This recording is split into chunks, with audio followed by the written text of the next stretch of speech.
Bran Stark sat in his wheeled chair by the window of a small chamber in Winterfell, listening to the sharp whistle of the wind and the dull patter of distant footsteps along the courtyard's cobblestones. Outside, snow drifted from the iron-gray sky, piling in uneven dunes against the stone walls. Over the castle's ramparts, where guards occasionally made their rounds, white flakes clung to their furs. It felt almost peaceful compared to what had come before, compared to the shock and roar of wars between men, the clash of steel in the courtyard, and the echoes of old betrayals. But for Bran, the stillness only amplified the pounding in his head and the uneasy swirl in his heart. He had made a choice that few comprehended, a choice that might have damning consequences for the entire realm. He had refused the powers of the three-eyed raven. He remembered the way the ancient roots of the weirwood tree had twisted around his body all those nights ago, how the wind seemed to carry the murmurs of voices long past, urging him to embrace his gift. It had been so simple then to slip into a vision or watch the flickering memories of the realm's history unfold like pages of an ancient tome.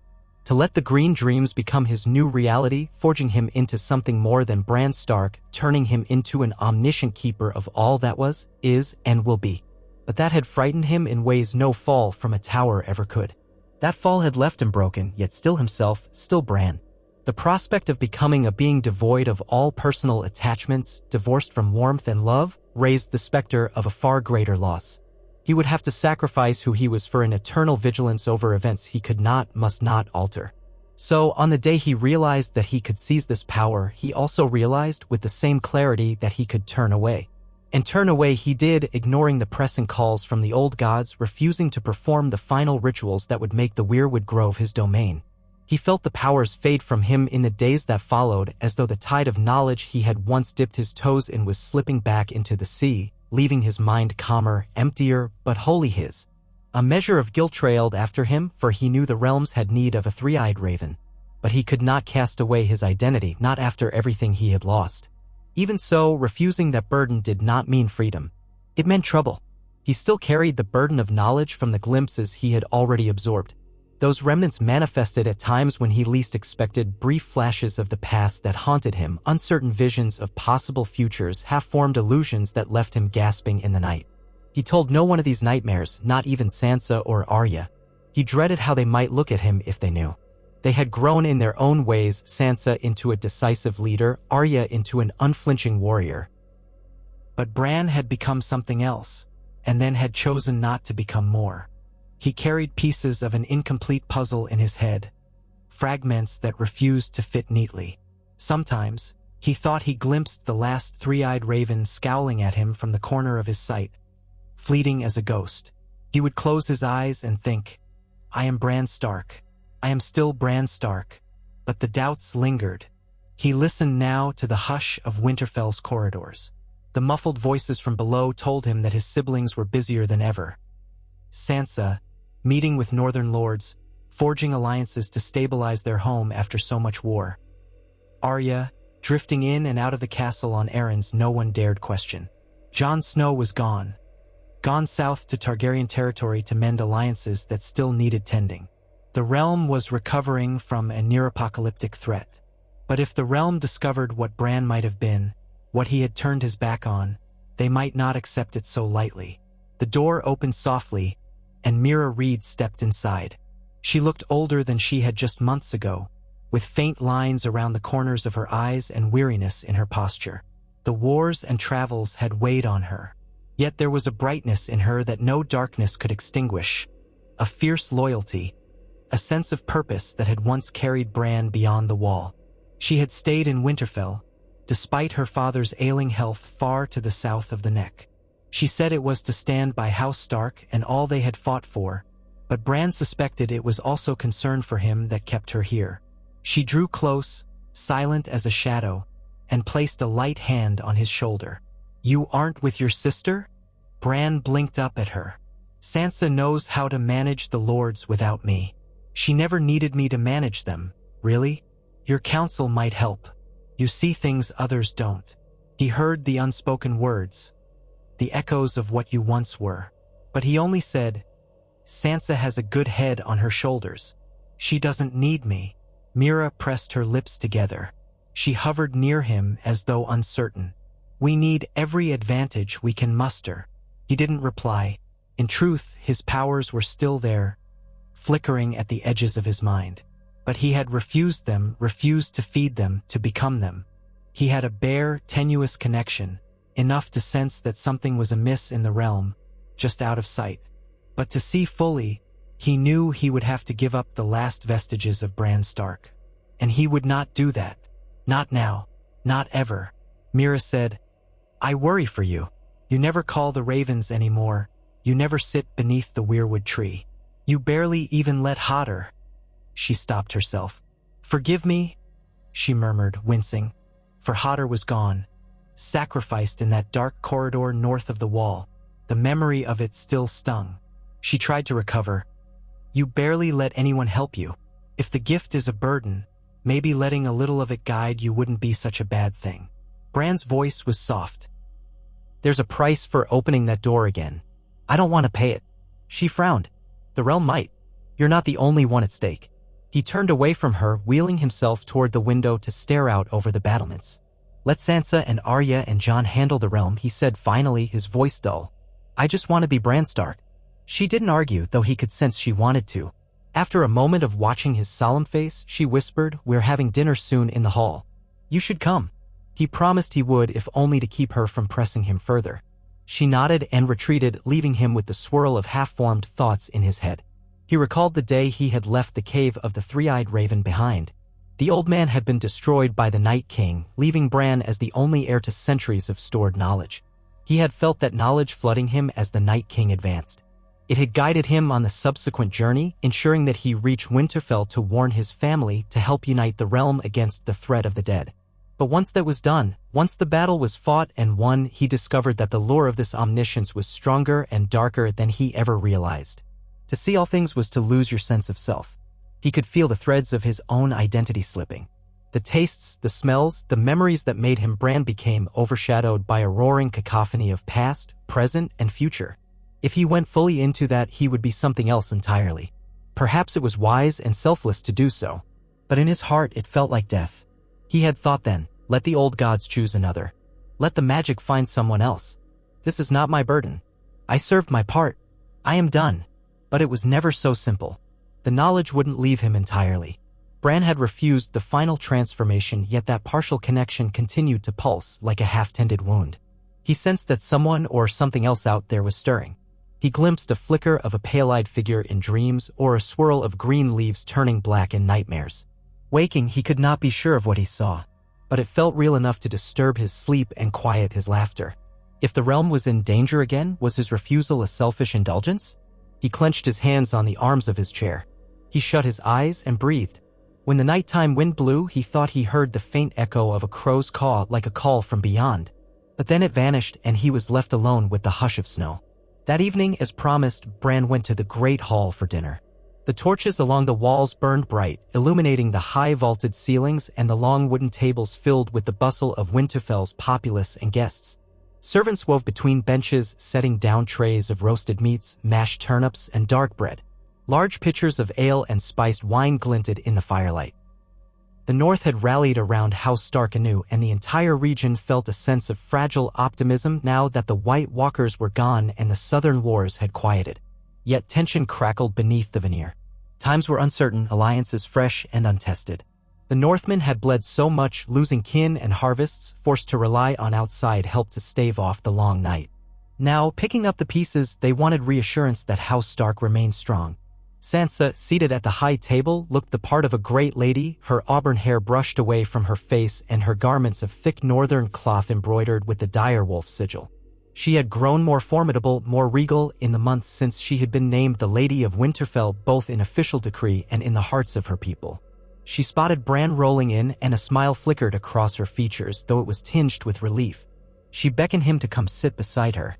Arya was on her other side, wearing simpler clothes, a leather vest and wool tunic, a show of disregard for courtly formality. Arya's face bore scars of what she had seen and done, and she seldom smiled except in the privacy of her family. Still, she had a certain calm self-possession that never existed in her youth. Bran slid in next to Sansa and she leaned toward him, speaking low, "I'm glad you could join us. Lord Glover's family is here.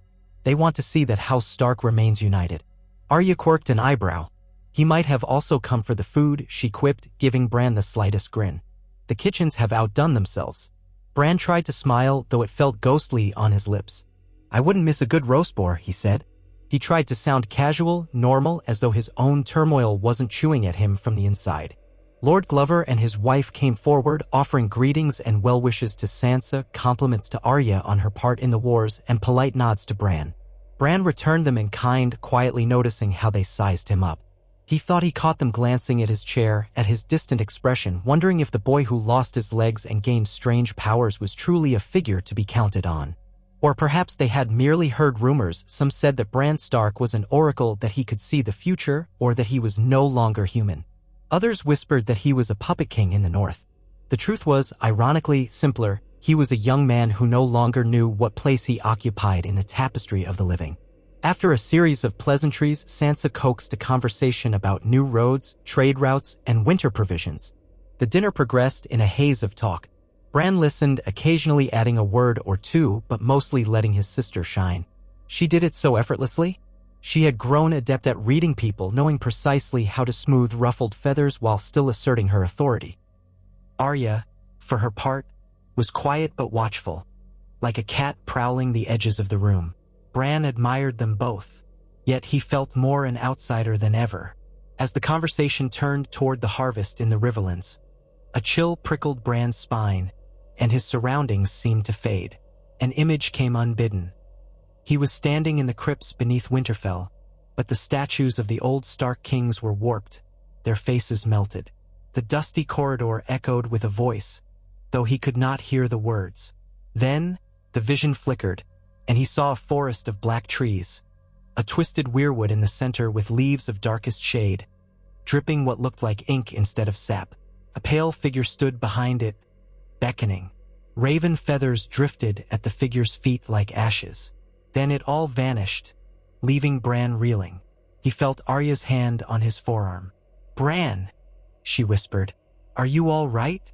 He blinked, returning to reality. In the hall, people still chattered. He realized he'd clenched his jaw tight enough to make it ache. "I'm fine," he managed. "Just a moment's dizziness." Arya studied him carefully, unconvinced, but she nodded. "If you need air," he forced a small smile, "I'll be all right." He let the conversation ebb around him again, though he hardly tasted his meal. The goose and boar might have been wood shavings for all the flavor he registered. That glimpse had felt so real. He hadn't asked for it. It had simply forced itself upon him. When finally dinner ended and the guests dispersed, Arya walked beside Bran as he made his way toward his chambers. She stayed silent until they were almost at his door, then asked softly, "You saw something, didn't you?" He hesitated. "A dream, maybe. A flicker. About what?" He wished he could lie to her, but he had never been able to fool Arya for very long. "I saw the crypts. Then I saw a grove of black weirwoods. Felt wrong." She studied him, her gray eyes intense in the dim corridor.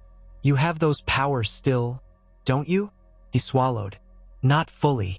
You know I refused them." "I know you refused to become that," she said, searching for a word.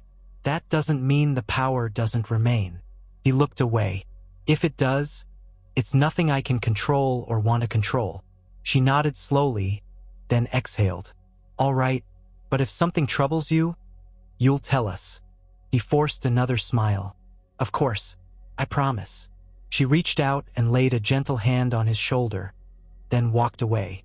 Bran watched her go, a lump forming in his throat. He knew she was worried, though she tried to hide it behind her stoic demeanor. She had lost so much already. All of them had.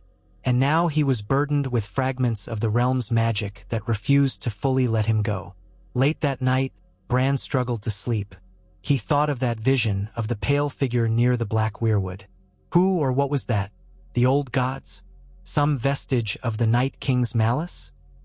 Or perhaps a new threat grown in the long shadow of the aftermath? As he dozed fitfully, he drifted into dream. He was the boy in the tower again, climbing the broken stones, reaching for the ramparts. He heard a voice call, "Bran," and he turned. Instead of seeing Jaime Lannister, as in that fateful memory, he saw a raven perched on the edge of the tower. The raven's eyes glowed a faint blue. Then the mortar cracked and Bran tumbled down into darkness. He woke with a gasp covered in sweat.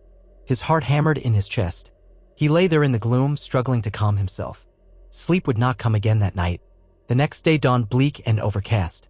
Bran kept to his room, though Mira visited briefly, bringing him warm broth and fresh bread. She asked no questions but gave him a worried look when she saw the tired shadows under his eyes. She lingered by the hearth, stirring the embers. A letter from her father had arrived, summoning her back to Greywater Watch.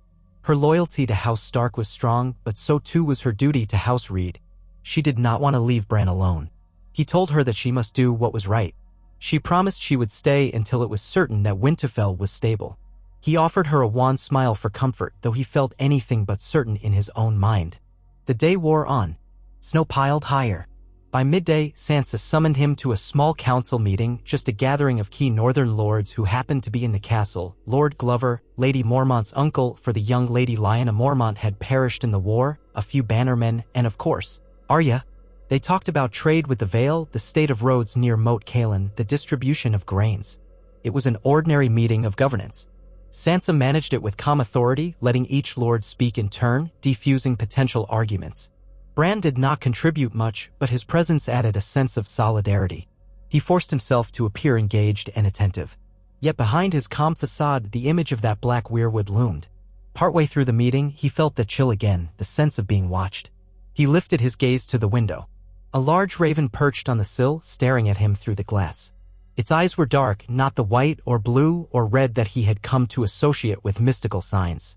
It was just an ordinary bird, wasn't it? Yet it seemed to peer right into him. Bran's mouth went dry. The bird cawed once, then flew away. No one else appeared to notice.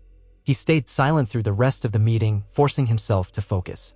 When it ended and the lords departed, Sansa asked him to remain. Arya lingered, leaning against the far wall with arms crossed. Sansa's eyes, keen and concerned, fell upon Bran's pale face. "What is wrong?" she asked softly. He tried to deflect. "I'm just tired." She shook her head. "I know you better than that, Bran." He hesitated. Then, in a hushed voice, he said, "I think something is stirring. Something in the north or elsewhere. I've been having visions again." Arya straightened. Sansa's face tightened. "Is it another threat like the White Walkers?" she asked, dread creeping into her tone. "I don't know," Bran admitted. "All I see are fragments. A twisted weirwood, black leaves, and a pale figure. Sometimes I see a raven. Sometimes I see the crypts. I can't make sense of it. I don't want to delve deeper." Arya's lips parted. "But what if you have to?" He swallowed. "I'm not the three-eyed raven. Not anymore."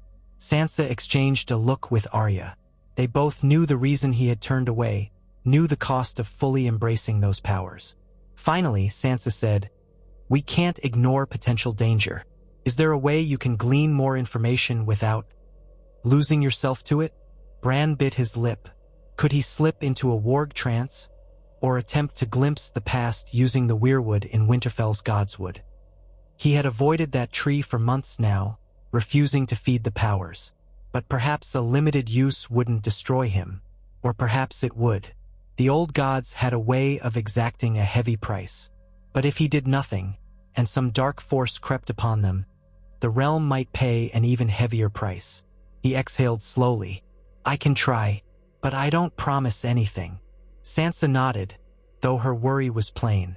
Arya said nothing, but her hand drifted near the hilt of a small blade at her belt, as if preparing to protect him from unseen enemies. Bran was touched by her quiet resolve. That evening, as dusk spread across the sky, Bran made his way to the Godswood, accompanied by Arya and Mira. The snow muffled their footsteps. Winterfell's Godswood was a place of deep silence, a small grove of sentinel trees and the ancient heart tree at its center, a weirwood with red leaves and a face carved into its trunk. That face had witnessed countless prayers over centuries. Bran felt his heart hammer as he approached it. He could almost sense the currents of magic swirling there, calling to him. Mira helped will him forward until he was beneath the drooping branches. Red leaves fluttered around him like drops of blood in the snow. Arya hung back a few paces, watchful. No one else was present. The castle was quiet this night, the majority of the household feasting in the hall or settled in their own chambers. A hush lay over the yard, broken only by the hiss of the wind. Bran stared up at the carved face. He remembered sitting beneath a weirwood tree beyond the wall, receiving the old man's teachings, feeling the green dreams surge into him. He felt a tremor of fear coil inside him. The tree seemed to pulse with ancient life, waiting. Mira murmured gently, "We're here with you, Bran." He nodded. He reached out with trembling hands, placing them on the rough bark. He had done this so many times in his training, letting the power flow. Now he hesitated, uncertain if he should call that force back into himself. But for the sake of his family and the realm, he must at least try. Slowly, he closed his eyes, willing himself to see.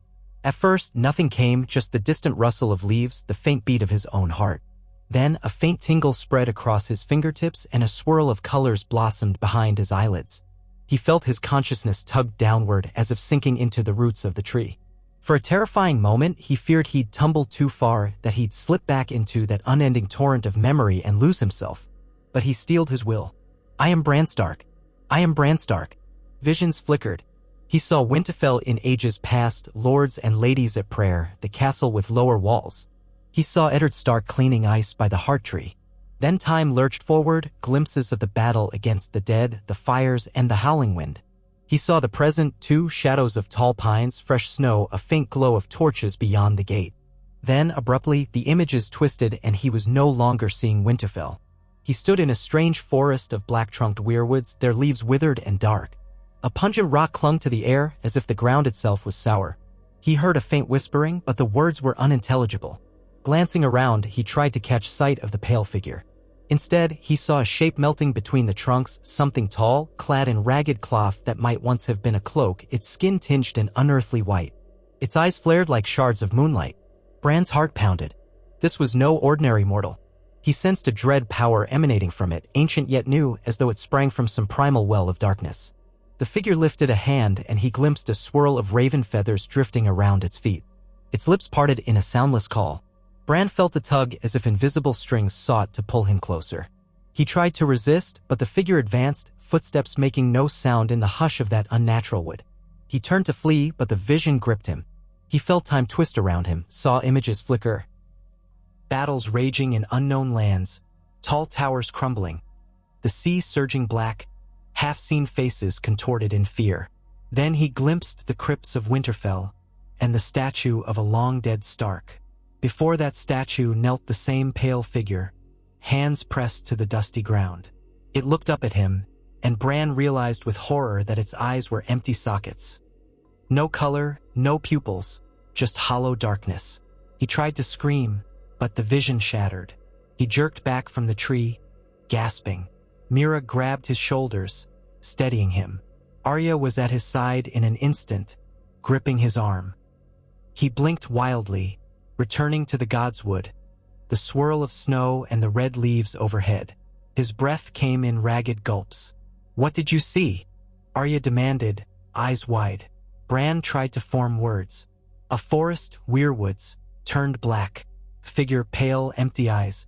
Feels like it's calling something. Or someone. Mira looked frightened. "Is it the White Walkers again?" Bran shut his eyes. "It's not the others, not as we knew them. Something else. Another force. I don't understand." Arya's hand tightened. "Is it a threat?" He nodded shakily. "I think so. I saw the crypts. It was there, kneeling, as if performing some rite. I don't know, but it felt real." They stayed close to him, quiet in the gloom. After a moment, Arya said, "Then we prepare for it. We warn Sansa. We gather intelligence. We do not let ourselves be surprised." Bran felt panic twist in his gut. He didn't want to be the realm's oracle again. He didn't want to peer deeper. Already, this vision had rattled him. But how could he stand idle when this terror might threaten his home? Mira's voice was gentle but firm. "We need your guidance, Bran. As much as you can give without destroying yourself." He swallowed hard. "I'll do what I can," he whispered. He did not say more. In the days that followed, he shared what he had seen with Sansa in confidence. She arranged for quiet inquiries throughout the north, sending ravens to trusted bannermen. urging them to keep watch for any reports of unnatural sightings or strange happenings in remote areas. She tried to minimize alarm by couching these instructions in more mundane language. Bandit raids, concerns about cultish practices. Only the inner circle knew the true worry behind it. Meanwhile, Arya spent more time outside the castle walls, forging connections with travelers and merchants, listening for rumors. Bran wrestled each day with the question: should he open himself more to the old god's visions, or remain on the periphery? That first brief encounter had nearly overwhelmed him. If he pushed further, he risked letting the waves of infinite time flood him again, submerging Bran Stark beneath the sea of knowledge. Perhaps he could find a safe balance. But he had once believed that was impossible. The old three-eyed raven had warned him, "You cannot have half a gift. Either accept it or let it destroy you." Yet Bran had tried to do precisely that, refuse it. The knowledge still clung to him, half-activated, fracturing his dreams, warping his peace. He spent hours near the window in his chamber, staring out across the snow-swept courtyard, lost in anxious thought. The pale figure's empty eyes haunted him. That forest of black weirwoods, he had never heard of such a thing. The children of the forest had their sacred groves, yes, but not black-barked, rotten, or twisted. Where could that forest be? He found himself poring over old scrolls in the library. He read of ancient legends of the long night, of other terrors from times beyond memory. The librarians brought him musty tomes, and he traced the words by candlelight. He read about the great empire of the dawn, about the Bloodstone Emperor, about the Night's King, myths from different corners of the world, some half-forgotten. One fragment spoke of a weirwood that turned dark after being watered with the blood of 1,000 innocents. Another told the tale of a cursed grove where the old gods had turned their backs. He could make no sense of the half-forgotten stories. They contradicted one another or devolved into superstitious ramblings. Yet one thing they shared was the notion that twisted weirwoods were a sign of profound corruption and affront to both gods and men. He tried to push aside his dread. Perhaps this was merely a symbolic vision or a trick of his own fears. But he doubted it. He felt the same intangible pressure as he had before the Night King's arrival, something big moving in the tapestry of fate, something that threatened the realm at large. It filled him with guilt to think that if he had fully embraced his destiny as the three-eyed raven, he might already know the answer and know how to prevent disaster. But he had turned from that path. Now, what if he failed? One morning, a raven came bearing a letter from a small settlement in the far northwest, near the coast of the frozen shore. It reported that villagers had found a patch of forest where the weirwood leaves had turned black and oily. Some locals spoke of ghosts or devils lurking among the branches. The letter had come first to House Mormont's caretaker lord, who then passed it along to Sansa with a note that read, "We thought you should see this, as it might be relevant to your inquiries." Bran read the letter with a sinking heart. A black weirwood. It matched his vision. If such a place existed, was that where the pale figure lurked? If so, it lay beyond the edge of the true roads, in a harsh wilderness seldom visited by southerners. Sansa convened a council. Arya insisted that she lead a small party to investigate, but Sansa was wary, citing the unknown dangers. Some lords refused to take the matter seriously, calling it a peasant's tale or superstition. Bran felt certain it was neither. But how to prove it? In the end, Sansa agreed to send a scouting group, no more than 24 men, under the command of Arya and a loyal knight named Ser Barrick. Their mission: to confirm whether this black weirwood existed, and if it did, to gather information. If there was a threat, they were to return at once and muster a larger force. Arya insisted on taking Ghost, Jon's dire wolf, who had remained in Winterfell during Jon's southern duties. Ghost was still large, lean, and fiercely protective of the Stark household. With him by Arya's side, she would be safer in the unknown wilderness. Bran and Sansa saw them off at dawn at the courtyard gates. The men were well-provisioned, dressed in thick furs and carrying steel weapons. Arya stood among them, her expression calm, though her eyes gleamed with a quiet determination. She briefly embraced Sansa. She then turned to Bran, gave him a measured look, and said, "When I come back, you better still be Bran. Understand?" He tried to laugh, but it came out strained. "I'll do my best." She nodded and swung up onto her horse. Ghost padded beside her, ears alert, breath steaming in the cold. The gates opened with a groan of iron, and the small column filed out into the swirling snow. Bran felt a pang of apprehension, watching them vanish into the white distance. He could only pray that they found answers and not horrors beyond imagining. In the week that followed, winter storms battered the north, delaying any hope of quick news from Arya's party. Sansa busied herself with everyday governance while Bran withdrew further into himself. He drifted into the godwood once more, trying to glean additional visions, but fear kept him from sinking too deep. Each time, he only caught snatches of that same black forest and the crypts. The pale figure's presence loomed in the corner of his sight, a shape of dreadful calm. He sensed something stirring beneath the ground as though old bones were shifting in the dark. It brought him nightmares of the dead rising once more, but this time not as mindless wights, but as something else, something enthralled by a power deeper than the White Walkers. On the 12th day since Arya's departure, a raven arrived in the middle of the night, its frantic squawking rousing the guards at the tower. The letter was from Cerberic. Found Black Forest. It is worse than we feared. An unnatural blight. Trees twisted. The land itself is foul. Strange sightings. We lost 4 men to illusions or curses, hard to say. Arya pressed on with a few. We cannot approach the heart of the grove. Fear it is guarded by something monstrous. Need reinforcements. Arya insists we must discover the source. We'll await your command at the old watchtower on the coast. Hurry. Sansa and Bran read it together in her solar by candlelight. The storm raged outside, wind rattling the shutters. Sansa's face was drawn. We must send help. Bran felt his heart constrict. Arya's gone into that place? Beric's note implies she's approaching it cautiously. Sansa looked at Bran. We can't just send a few men. We need a larger contingent, perhaps 100. But the weather is savage. The roads are nearly impassable. Bran swallowed. Then we must push through anyway. Sansa gazed at him, searching. This could be war all over again, Bran. He took a long breath. If it's something that threatens the realm, we have no choice. He hesitated, then said softly, I will go with them. Her eyes widened in protest. That is out of the question. Sansa, you can't travel in your condition, especially not through a winter storm, into a cursed forest. She shook her head fiercely. We nearly lost you once. I won't let that happen again. He felt a surge of determination he hadn't known in months. I might be able to use my powers to help. I can sense things, see them. If we're facing a magical threat, normal steel might not be enough. She looked torn, remembering how he had refused the role of the three-eyed raven. He rushed on, I'm not saying I'll embrace it fully. But I'm done hiding, Sansa. I can't let Arya and our men face this alone while I cower in Winterfell. Tears shone in her eyes, but she did not let them fall. Bran, you're my brother. I only want you safe. He reached out and took her hand. I know, but sometimes being safe isn't an option. We all learned that when the dead marched on us. If we lose this fight, nowhere is safe. She studied him, then slowly nodded. All right, but we go with caution. I'll assemble a force, maybe 50 of our best.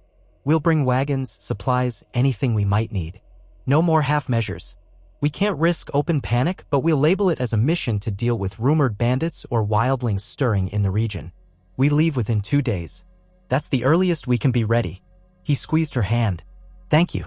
Then he added softly, maybe let's not wait 2 whole days. Arya might not have that luxury. Sansa closed her eyes briefly. I'll do my best. But we can't march blindly. We need some semblance of preparation or we're marching to our doom. Bran nodded. They held each other's gaze for a moment, siblings bound by blood, by secrets, and by the weight of the realm's future. The preparations began immediately, even in the midst of the howling winds. Winterfell's garrison bustled with activity. Blacksmiths hammered out new weapons and refitted armor. Horses were brought in from the stables, checked for strength and endurance. Provisions were gathered, salted meats, hard breads, dried fruits, barrels of fresh water, and ale. By the next evening, a column of 50 men at arms along with a handful of knights and trackers stood ready in the courtyard, fur cloaks and layered leathers braced against the biting cold. They loaded wagons with extra gear. At their head was Sansa, clad in a thick cloak trimmed with wolf fur, the Stark sigil embroidered on the breast. Beside her was Bran, bundled in layers, strapped to a sturdy sled-like contraption that could be fitted onto a horse-drawn travois for rough terrain. Mira Reed stood by him, armed with her spear and wearing her own furs. She had decided to stay until the threat was resolved, come what may. Several of the household guard who knew and trusted Bran had volunteered to accompany him.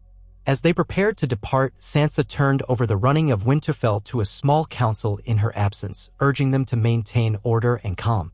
Then she mounted her horse, casting a final glance toward the castle walls. We ride for Arya, she said.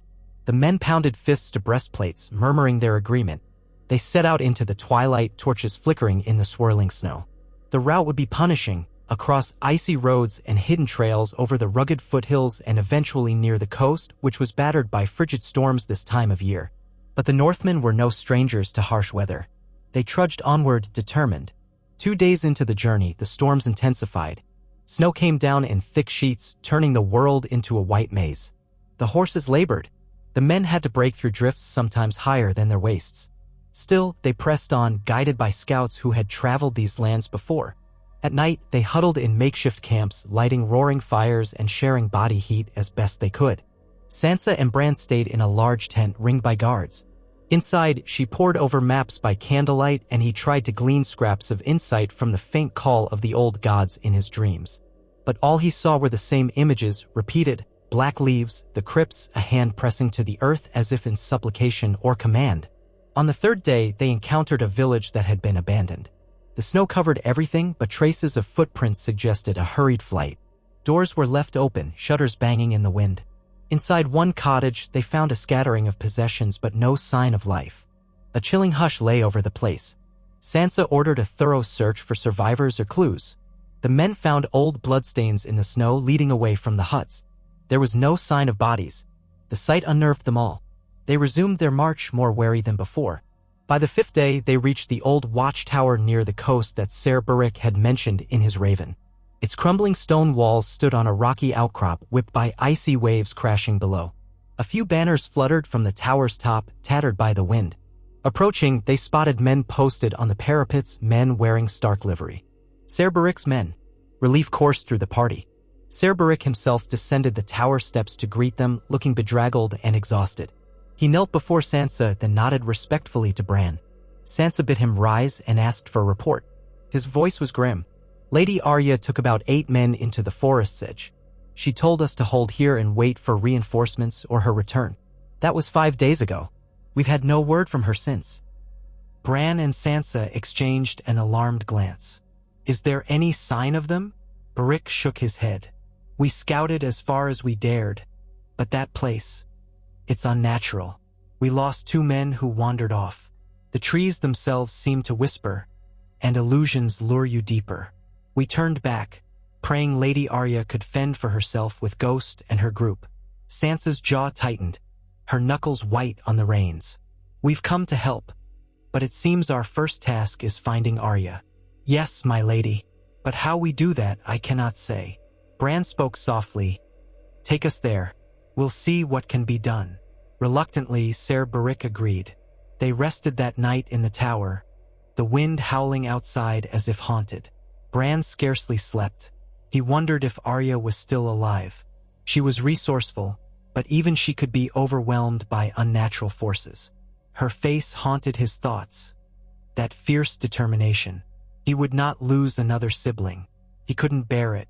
Before dawn, they marched again, crossing the rocky shoreline and heading inland over uneven terrain. Over the next ridge, the forest came into view, a dark mass of twisted shapes. Even from a distance, Bran sensed something foul emanating from it, a heaviness in the air that made breathing feel laborious. The men murmured uneasily, loosening swords in scabbards. Sansa's face was set like stone. They made camp at the edge of that forest, deciding that plunging in blindly at night would be folly. Torches were lit, guards posted in a wide circle. The horses stamped nervously, refusing to settle. Bran sat by the main fire, struggling to calm his heart. Sansa and Beric conferred about strategy, while Mira joined them, spear in hand. Some men whispered stories of ghosts or undead wraiths. Others prayed to the Seven or the old gods. The oppressive sense of dread only grew as darkness deepened. Despite the cold, sweat beaded on many brows. Near midnight, Bran dozed by the fire. He slipped into a half-dream. He heard a voice cally. Ing, thin and distant. Bran, help me. He startled awake, panting. He recognized Arya's voice. Was it only a dream, or was she truly calling out somewhere in that black wood? He glanced around the camp. Most men were resting or keeping quiet watch. Sansa was in her tent, likely trying to sleep, though he doubted she could. Bran closed his eyes again, focusing on that faint thread of connection that remained. The bond he had once shared with Summer, his own direwolf, and the intangible link with his siblings' wolves. Maybe he could find Ghost, sense him. He opened his mind, cautiously, not diving fully into the swirling currents of the old gods, but merely skimming the surface. The forest loomed in his inner vision, a dark labyrinth. He cast out, searching for the presence of a direwolf. Something flickered, a hint of white fur amid the gloom. A savage will, protective, loyal. Ghost. He felt the wolf's confusion and anger. Ghost was on high alert, stalking through tangles of blackened branches. He sensed blood, the sharp tang of it. Then he sensed Arya, her scent, her presence. She was alive, but in distress. The vision blurred, and Bran glimpsed a clearing of twisted trees. Standing at its center was a solitary weirwood that bled black sap. Arya knelt near it, one hand pressed to a wound on her shoulder, and Ghost stood protectively beside her. Someone else lay on the ground, motionless. One of her men, perhaps. Bran could not see a clear face. He sensed dread swirling around them. Then a pale figure melted out of the darkness, gliding toward Arya. Ghost snarled. Bran felt terror surge through the bond. And then the link snapped. He cried out, jerking upright in panic. Men nearby startled, hands going to weapons. Mira rushed over. Bran! He gasped. Arya's alive. She's in the forest, in a clearing with a black weirwood. She's hurt. Ghost is with her. A pale figure is approaching. Sansa emerged from her tent, face pale in the torchlight. Then we go at once. Ser Barik tried to protest it was too dangerous at night, but she silenced him with a glare. My sister is in danger. We go. In minutes, the camp roused. Bran insisted on going too, strapped to his sled, pulled by two strong men. The company armed themselves with torches and swords, forging a path into the black forest. The trees were gnarled and misshapen, bark peeling in strips that looked eerily like dead skin. The snow underfoot was mixed with layers of slimy black mulch, as if the ground was rotting. A foul smell clung to the air. Sansa's men pressed forward in a tight formation around her and Bran, axes and swords at the ready. Almost immediately, they felt the forest's unsettling presence. Voices seemed to whisper on the wind, luring men off the path. Some reported seeing phantom lights flicker deeper among the trees. Twice, men wandered away, only to be dragged back by their comrades, eyes unfocused as if in a trance. Bran clutched the wooden sides of his sled, forcing himself to breathe evenly. He dared not open his mind too far for fear of illusions, but he tried to hold on to the faint trace of Ghost, using it like a compass to guide them. They pushed on for what felt like hours. The terrain grew more treacherous, roots snaking underfoot, forcing them to hack a path. The darkness was absolute save for their torches. Then, gradually, Bran sensed they were drawing closer to the source of the corruption. A deeper silence settled, as if even the wind feared to stir. The men paused, heart-thudding. Ahead, pale shapes flickered among the trees.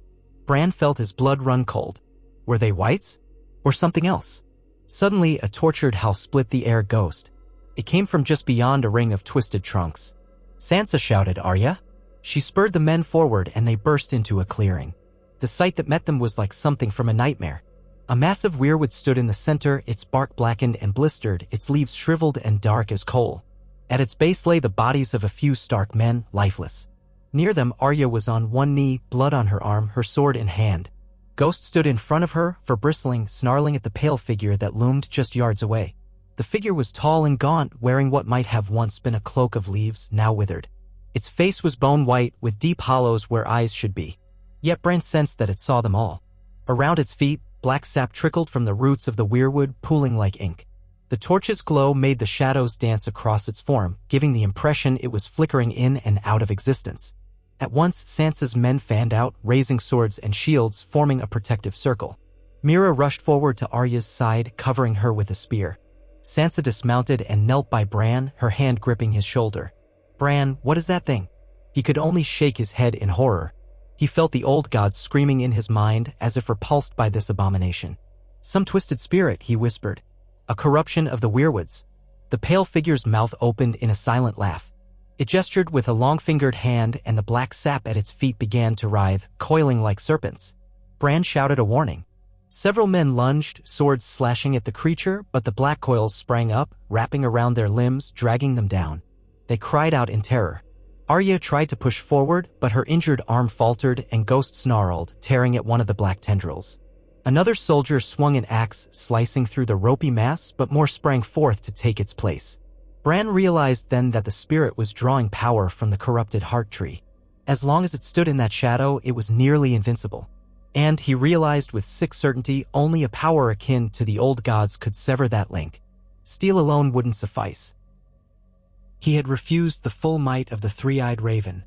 But now, if ever, was the time to summon what vestiges he had, or else watch his family die. He looked at Sansa, who gripped his arm. "Go, protect them," he said. "I'll do what I can." She started to protest, but saw the determination in his eyes. With a nod, she stood and moved to coordinate the men, rallying them to keep the creature occupied.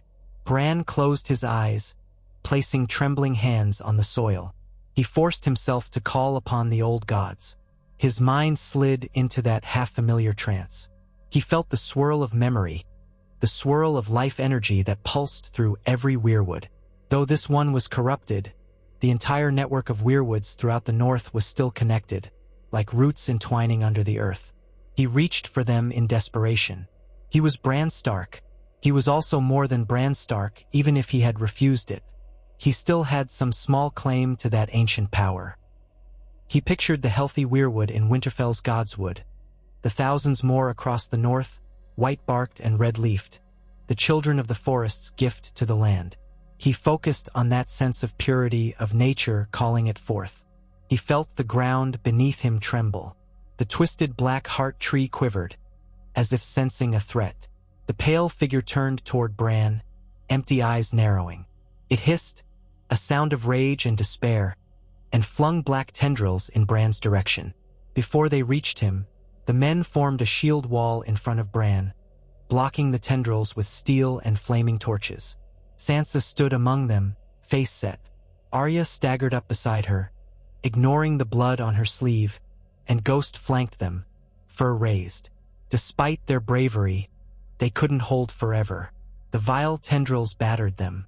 Bran sank deeper into the power.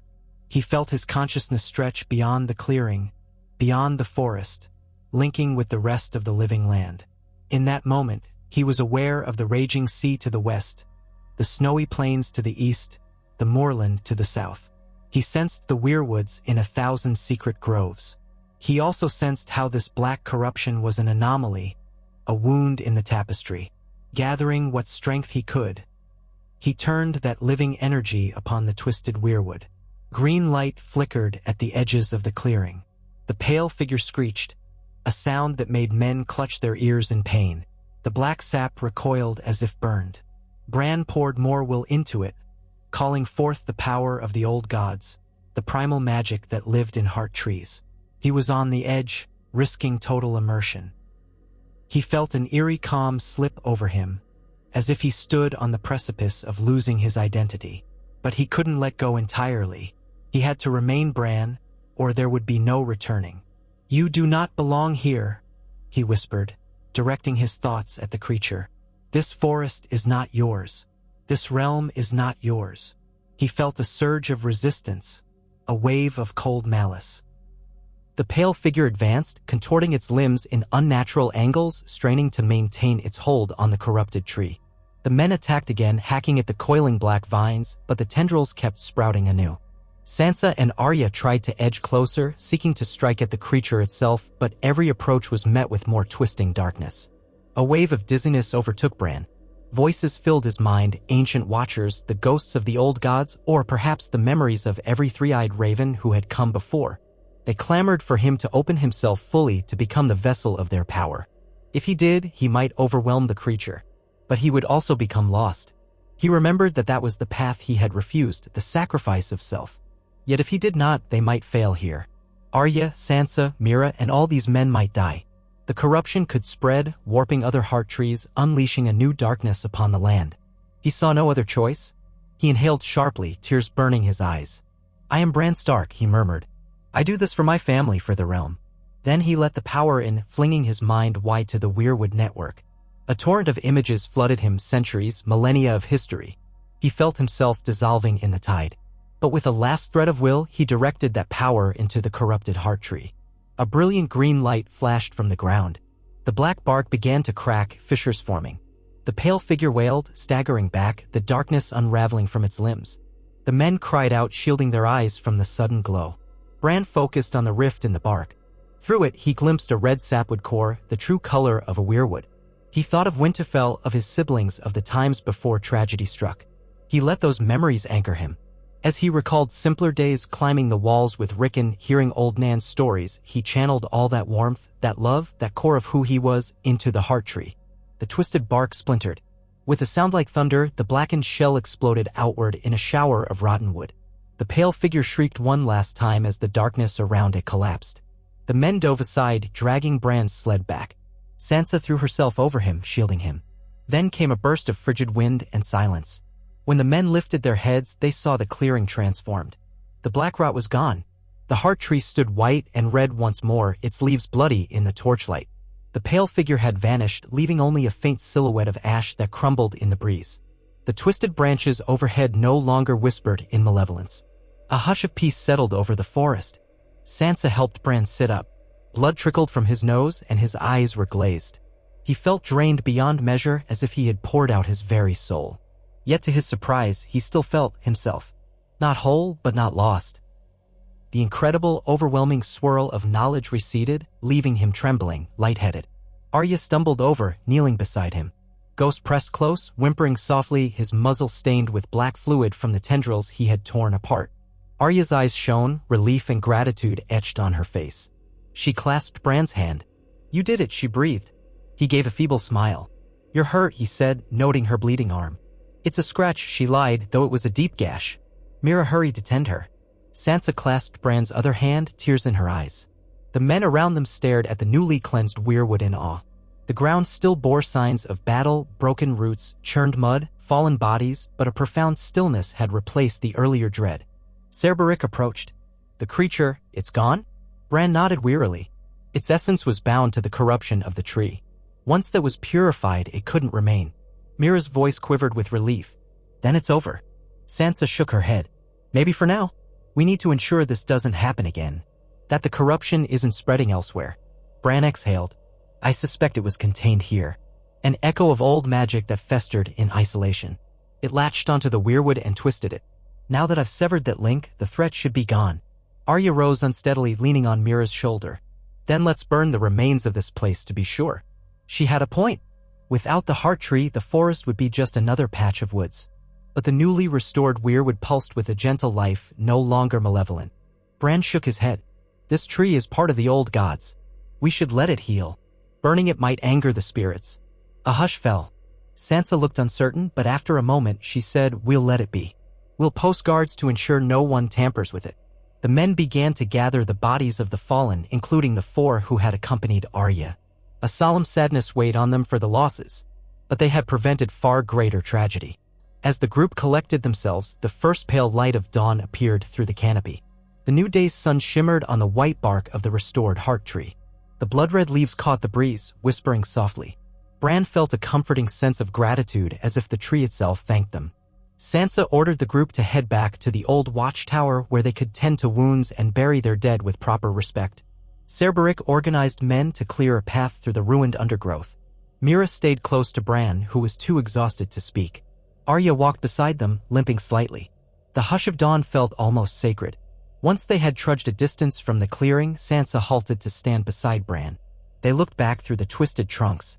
In the gentle morning glow, the forest seemed less menacing, more like a realm of broken shadows healing from a long nightmare.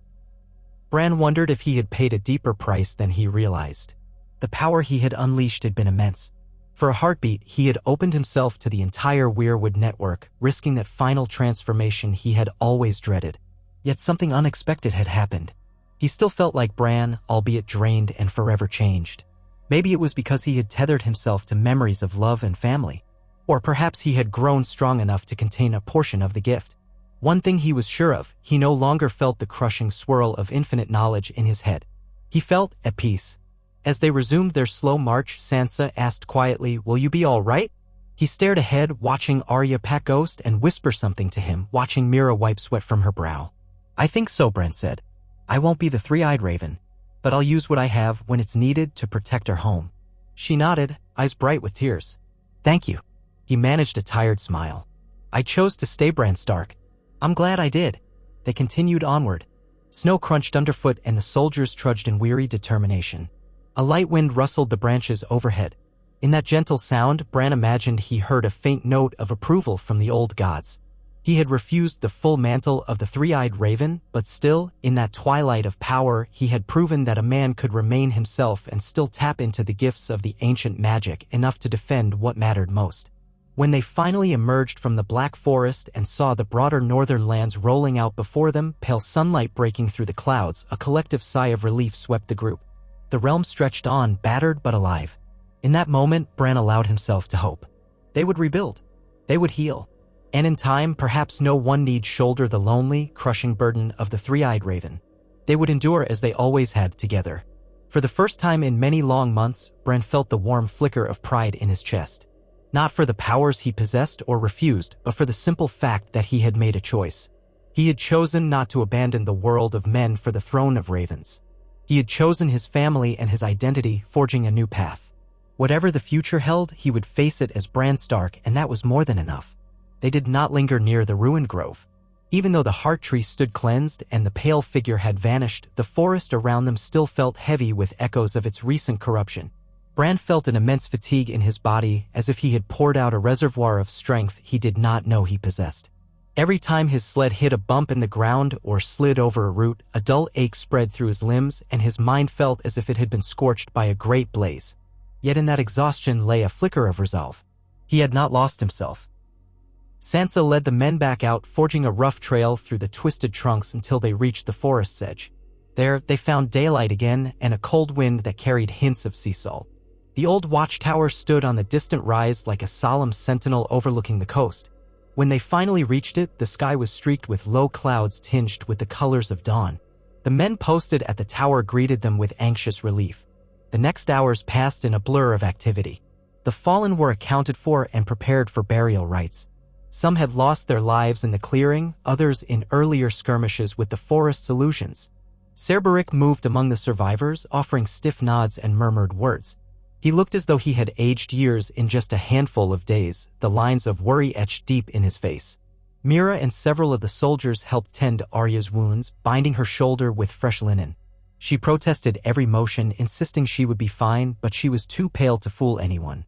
Ghost hovered nearby, yellow eyes watchful, letting no one but Arya or Mira come too close. Bran sat by the watchtower's crumbling wall, supported by blankets and furs. He listened to the hollow moan of wind through the ancient stone arches.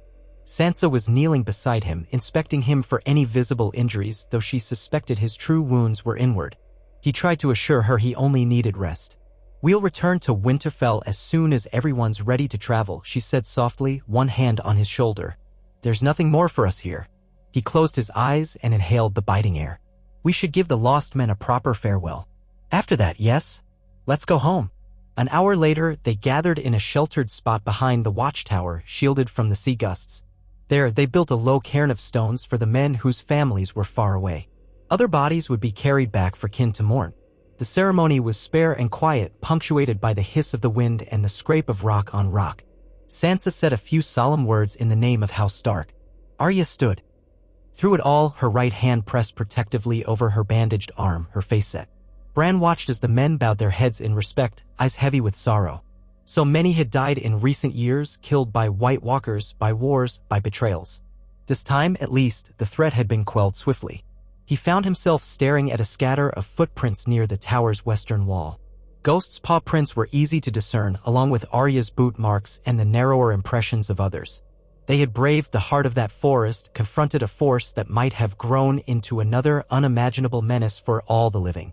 Standing at the very edge of his powers had shown him once again how fragile life in the north could be and how essential it was to protect it.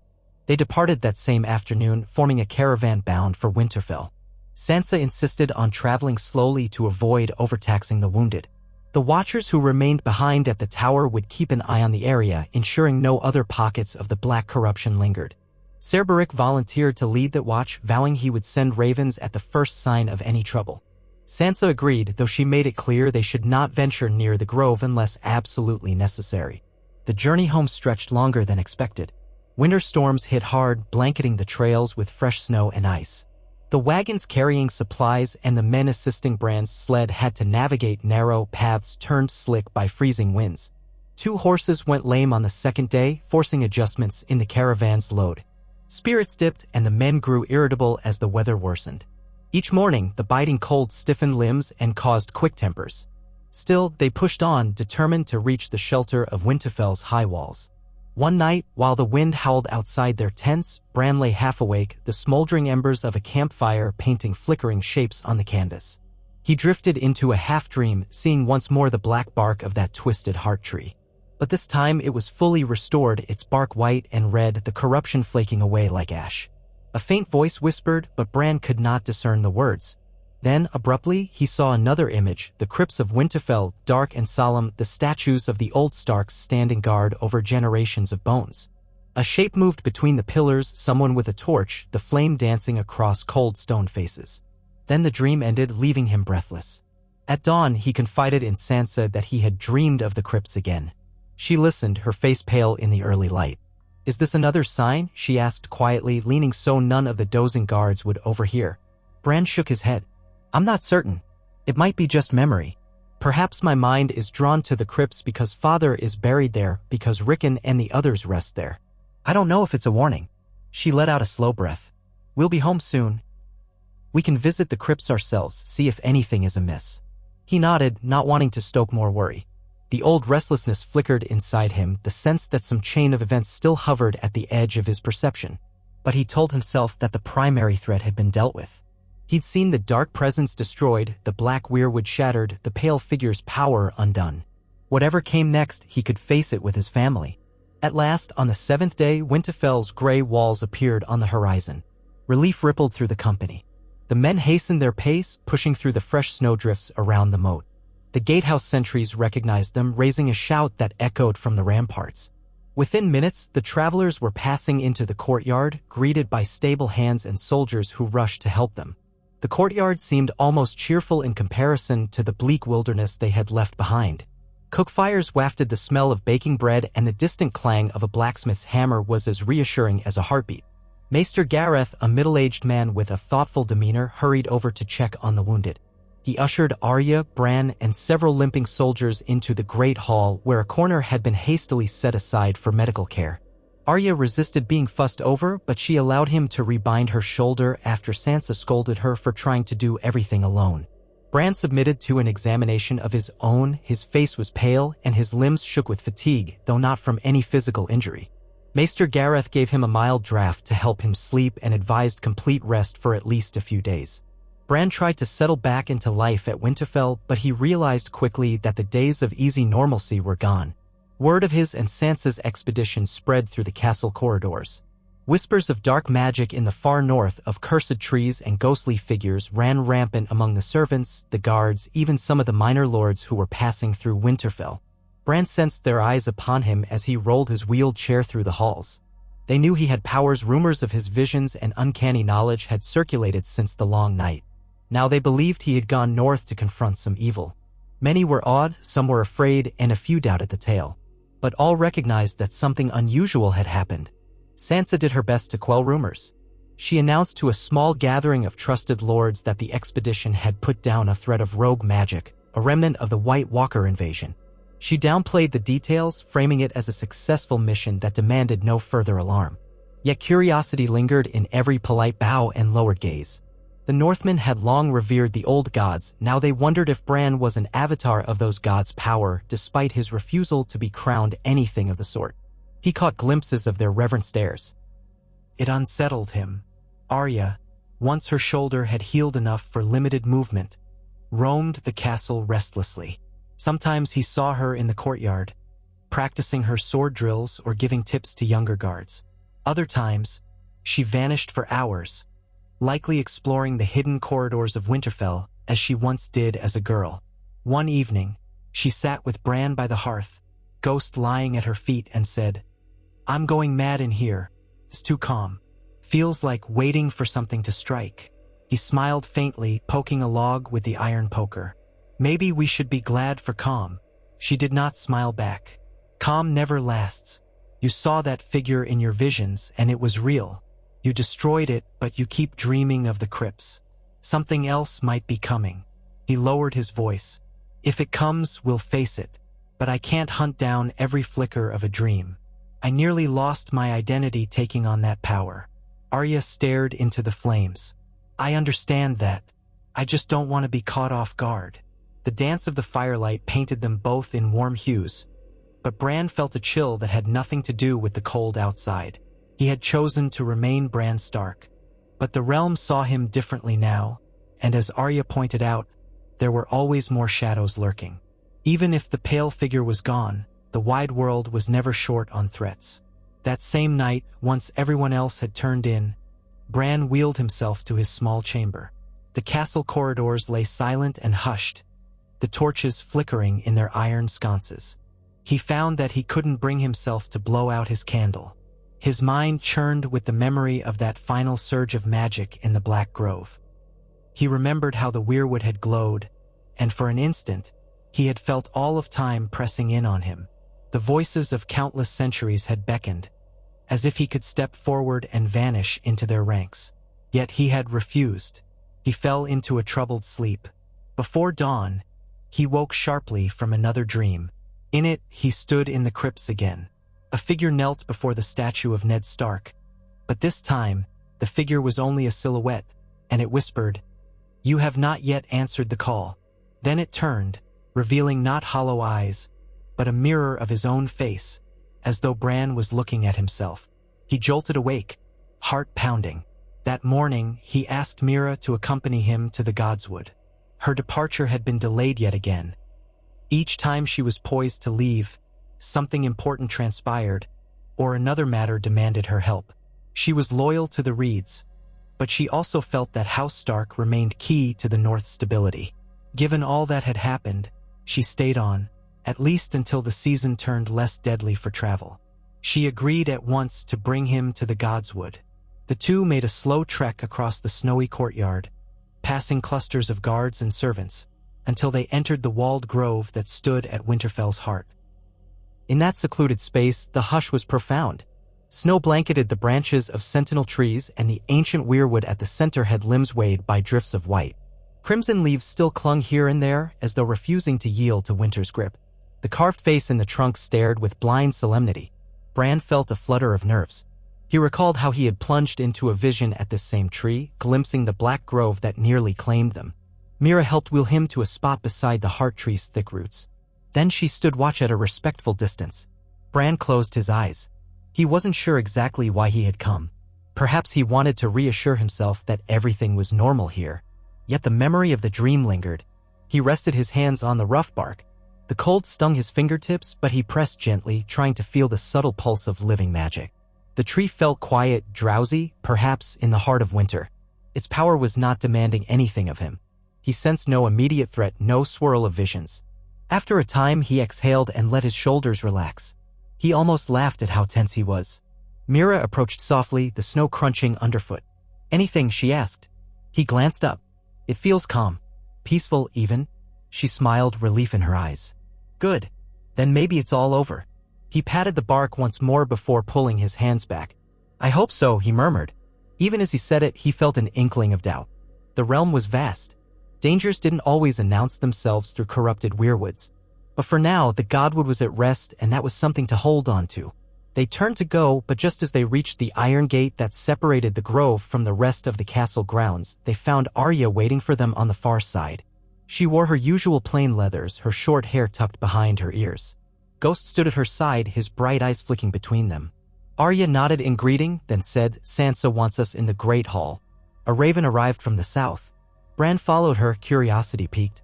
Mira stayed beside him, ready to push the wheels when the snow grew deep. As they crossed the courtyard, they passed servants lugging baskets of salted meat and barrels of ale. A cluster of blacksmiths hammered away near the forge, the clang echoing through the crisp air. Above, the sky was a pale white, the sun shrouded behind clouds. Once inside the great hall, they saw that Sansa was already there, seated at the head of the table, flanked by Maester Gareth and a few advisors. Several high-backed chairs had been arranged for a small council meeting, with a warm fire roaring in the big hearth. Sansa beckoned Bran and Arya closer. She looked tense. "From Jon?" Arya asked, taking a seat. Ghost settled by her feet. Sansa nodded, passing a parchment. "Yes. He's still in the Crownlands, working on stabilizing relations with the new alliances there. But there's been a complication." Bran watched as Arya read, her eyes narrowing. Then Bran accepted the parchment from her. It was written in Jon's careful script, detailing how the lords of the Stormlands, the Reach, and the Crownlands were jostling for position after years of upheaval. More alarmingly, rumors spoke of raids along the southern coasts, airborne ships under a new, aggressive captain who claimed no loyalty to the main line of the Greyjoys. These raids had pushed refugees inland, stirring unrest. Furthermore, there was talk of a strange new faith emerging in parts of the Westerlands, possibly linked to an old SOC cult. Jon wasn't certain of the credibility, but disturbing stories had reached King's Landing about shadows and blood rituals. It felt reminiscent of the Black Grove, though the letter did not mention any weirwoods. Sansa set her hands on the table, pressing the tips of her fingers together. "Jon wants us to be aware of potential new threats. He says there's no immediate reason to believe the North is in danger, but you know how quickly trouble can spread." Arya studied the letter again. "He says he'll try to resolve it diplomatically. But if he can't, we might be called south." Bran felt a twinge of dread. Another confrontation with some twisted magic or fanatical group was the last thing the realm needed. They had barely finished rebuilding from the White Walkers. But the letter did not confirm any definite threat, only rumors. Sansa continued, "He also writes that Daenerys," she paused, glancing at the parchment. "Her presence remains complicated, politically speaking. Many lords in the south remember the devastation her dragons wrought in the war. Even though peace was declared, tensions simmer. Jon is doing his best to keep everything balanced. But he's only one man." Bran lowered the parchment. "So what do we do?" Sansa exhaled. "For now, we hold the North together. If Jon needs us, he'll send word. I've been strengthening alliances with the Vale and the Riverlands. Their support is essential should war or chaos break out again." Arya tapped a finger on the table. "It might help if we send an envoy or two to gather first-hand information about this new cult. Relying on second-hand rumors is risky." Sansa inclined her head. "I agree. But I can't spare many men. Not after our losses in the Black Forest. And we need to keep watch on the other frontiers. Beric and his people remain posted near that area. I don't want to leave Winterfell vulnerable." Bran listened to them, weighing political and military considerations, feeling a swirl of emotions. Part of him wished the realm could simply enjoy a time of peace, with no need for more journeys or battles. But the other part recognized that after the illusions and corruption they had witnessed, the threat of dark magic was real. He remembered the black tendrils coiling around men's legs and the pale figure's shriek. If something like that could appear in the north, there was no telling what might lurk in the south or how some cult might harness old, forbidden arts. He glanced at Mira, who had quietly stood off to the side, her spear resting against her shoulder. She returned his look with a faint nod, as if to say, "We are here, we can face it." But her eyes were shadowed with concern. She had once traveled with Bran beyond the wall, had seen the White Walkers herself, and lost loved ones in the process. A new threat of dark magic was the last thing she wished upon the world. Sansa decided to write back to Jon immediately, sharing updates about the Black Forest, though carefully phrased. She would pledge the North's support if needed, but stressed that their numbers were still recovering. She also began making arrangements to send 2 discreet envoys to the south, individuals who could navigate the complexities of southern courts without drawing too much attention. She chose a minor lord from House Serwyn, known for his diplomacy, and a clever steward from House Manderly. They would leave within a week, traveling under the guise of visiting family in the Stormlands. Meanwhile, Sansa would keep fortifying alliances at home. When the meeting ended, everyone filtered out, weighed by the knowledge that events in the south could spiral.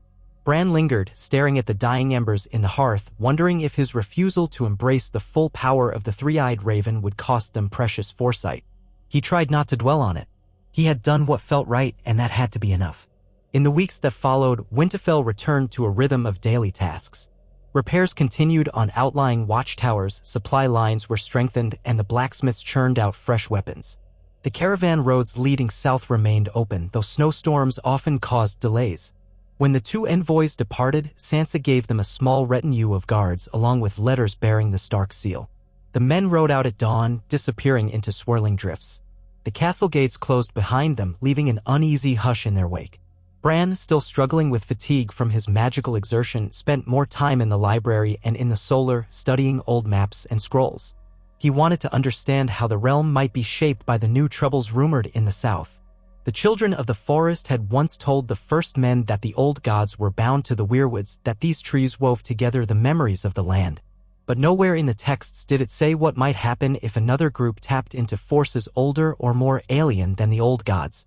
He recalled glimpses of Essos in prior visions. Sprawling deserts, hidden temples, shadowbinders from Aes-High, warlocks in Karth. Magic in the east was said to be more fluid, more dangerous. Could the new cult rumored in the Westerlands be an offshoot of some eastern practice? The texts offered only speculation. He felt no direct tug from the weirwood in Winterfell, no cryptic visions that might guide him.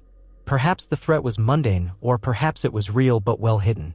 Without the clarity of the three-eyed raven's power, he had to rely on mortal means, reading, listening, gathering news. Arya seemed restless too. She would leave the castle for hours, venturing into the surrounding countryside, sometimes helping with archery drills or scouting with the watchmen. Once at midday, she and Ghost came across a group of peasants who had lost half their flock to a pack of winter wolves. Arya swiftly tracked the wolves, dispatched two, and drove off the rest. She returned late that evening, soaked in melting snow, her hair plastered to her forehead, but with a grim satisfaction in her eyes. When Sansa reminded her that she had just recovered from a serious wound, Arya shrugged it off. "Better I do something useful," she said. Their bond, once frayed by childhood squabbles, had grown strong in adversity.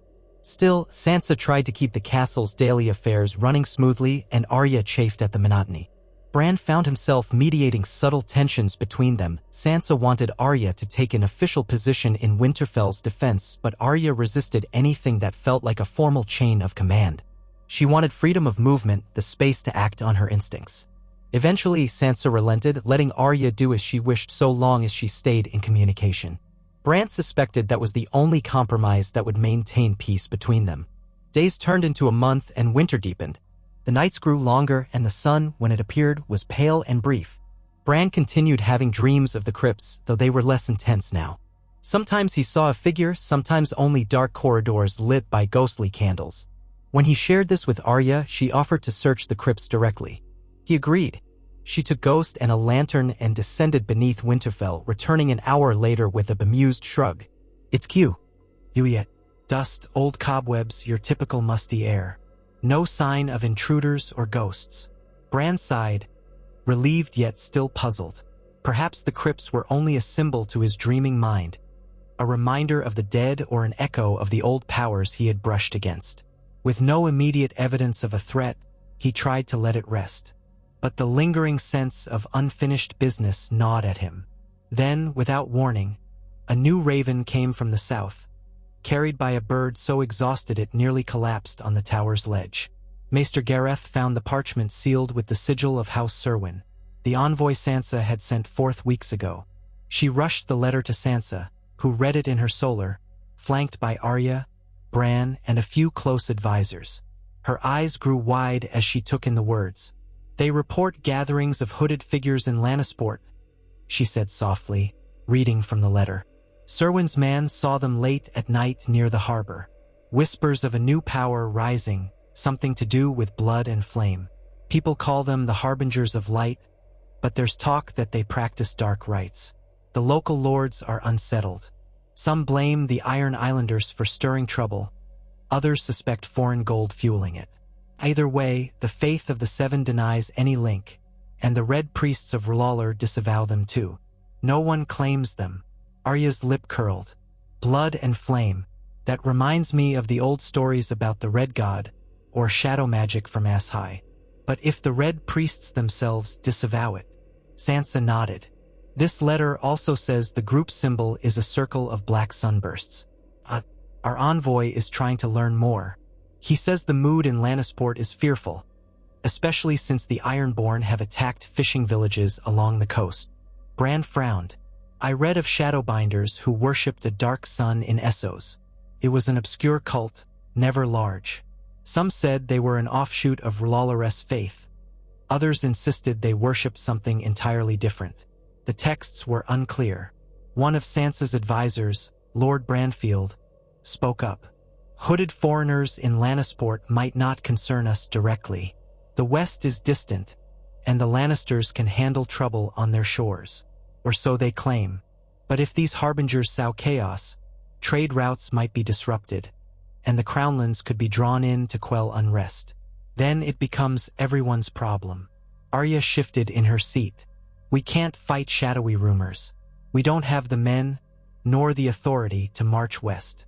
And Sansa is no warmonger, but we should at least prepare. If these cultists are real, they might move beyond the coast. Bran felt a shiver. The letter's descriptions, late-night gatherings, flickers of flame, talk of blood rites, reminded him of the black corruption he'd encountered in the forest, though it wasn't the same. But evil had many forms. We can stay vigilant, he said quietly. We can strengthen our watch across the north and keep lines of communication open with Jon. Sansa pursed her lips. Yes, I'll write to Jon immediately. I'll also send a raven to the Warden of the West, whoever holds that title now. Let them know how Stark stands ready to assist if needed, though we're hardly in a position to deploy large forces. Perhaps the new king on the Iron Throne, if there is one recognized, will coordinate a realm-wide response. No one in that room seemed confident about the realm's unity. The scars from previous wars ran deep. Even with the White Walkers defeated, every region tended to its own interests. The Targaryen alliance was fragile, and many lords still begrudged House Stark's influence. Now, if some shadowy faction from across the sea was igniting unrest, the realm's fragile peace could be at risk. After the meeting, Bran returned to his chamber, drained by the swirl of possibilities. He sat by the window, gazing at the snow-covered courtyard below. A few castle dogs scampered around a stable hand, yipping excitedly. The ordinary bustle of Winterfell continued. Cooks, blacksmiths, stable boys, unaware that, far away, hooded strangers lit secret fires and preached some dark creed. Or perhaps a few did suspect, given how rumors flew. Winterfell had enough of its own ghosts. That night, Bran fell into another dream of the crypts. This time, the figure kneeling before Ned Stark's statue turned its head slowly, and Bran saw his own features, eyes milky white as though in a warg trance. The figure reached out, whispering, "Embrace your birthright."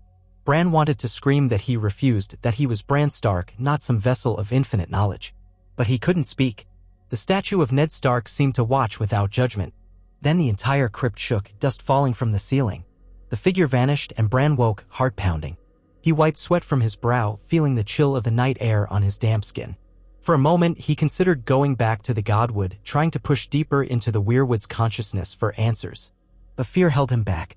He remembered how it felt to be on the threshold of losing himself.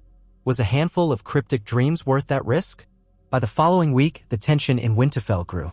More letters arrived, one from the Riverlands, saying traveling merchants spoke of rising banditry on the Gold Road. Another from House Manderley reporting strange sightings off the coast near White Harbor, possibly Ironborn ships testing northern waters. Sansa tried to keep a cool head, reminding everyone that rumors often grew in the telling and not all threats materialized. Yet she doubled patrols on major roads and quietly began stockpiling extra stores of grain. Amid all these preparations, Mira Reed finally decided she needed to return home. Her father, Lord Howland Reed, had written that he was ill and required her counsel. She came to Bran's chamber one morning, looking uncertain. "I've stayed longer than planned. My father's health is failing. I should see him." Bran felt a surge of sadness and gratitude. "You've done so much for me, Mira. I can't thank you enough. But your duty to your house comes first." She nodded, her eyes gleaming with unshed tears. "I'll never forget our journeys. You know that if ever you need me, truly need me, I'll come. Even if I have to fight through an army of the dead again." She tried to smile, though it trembled. He took her hand. "Thank you. The neck is not so far." He paused, thinking of how many times she had protected him from the far north to Winterfell itself. She was more than a companion, she was family in spirit. "When spring comes, I'll visit Greywater Watch. I promise." They embraced. Later that day, Sansa oversaw the small band of Reed men who had arrived to escort Mira home. They set out from Winterfell's gate at midday, traveling southeast toward the swamps and marshes of the Neck. Bran watched them go until they vanished into the snowy distance. A heaviness settled in his chest, another dear friend departing. He prayed that whatever storms lay ahead would not bar her path back if he truly needed her again. Arya was surprisingly gentle about Mira's departure, offering a handshake and a quiet farewell. Though they had not known each other as well as Bran and Mira did, Arya respected her skill and courage. Ghost sniffed Mira's hand one last time, as if memorizing her scent, then sat stoically at Arya's side. When the travelers were gone, Arya muttered something about checking the stables and walked off, her posture tense. Loss was something they had all grown too familiar with. Winterfell returned to its routines, though the undercurrent of watchfulness grew stronger. Sansa received daily reports from the western roads, from White Harbor, from Moat Cailin. Arya busied herself with scouting trips, sometimes venturing half a day's ride from the castle just to ensure no suspicious groups roamed near the northern plains. Bran spent quiet hours in the library, reading about ancient cults, or else simply watching the snowfall from the upper floors, thinking about the fragile stability of the realm.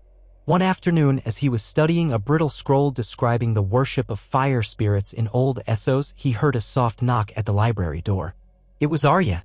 She slipped in, glancing around at the rows of shelved tomes. "I figured I'd find you here," she said, a faint smirk on her lips. "There's an interesting visitor at the gate." Bran raised his brows. "Interesting how?" "He says he's from the Citadel. A maester, or nearly one, by the look of him. Wore a half-maester's chain of copper and black iron, though I couldn't tell what the black iron link was for. He asked to speak to you by name." Bran set the scroll aside carefully. "A maester from Old Town wants me? What for?" Arya shrugged.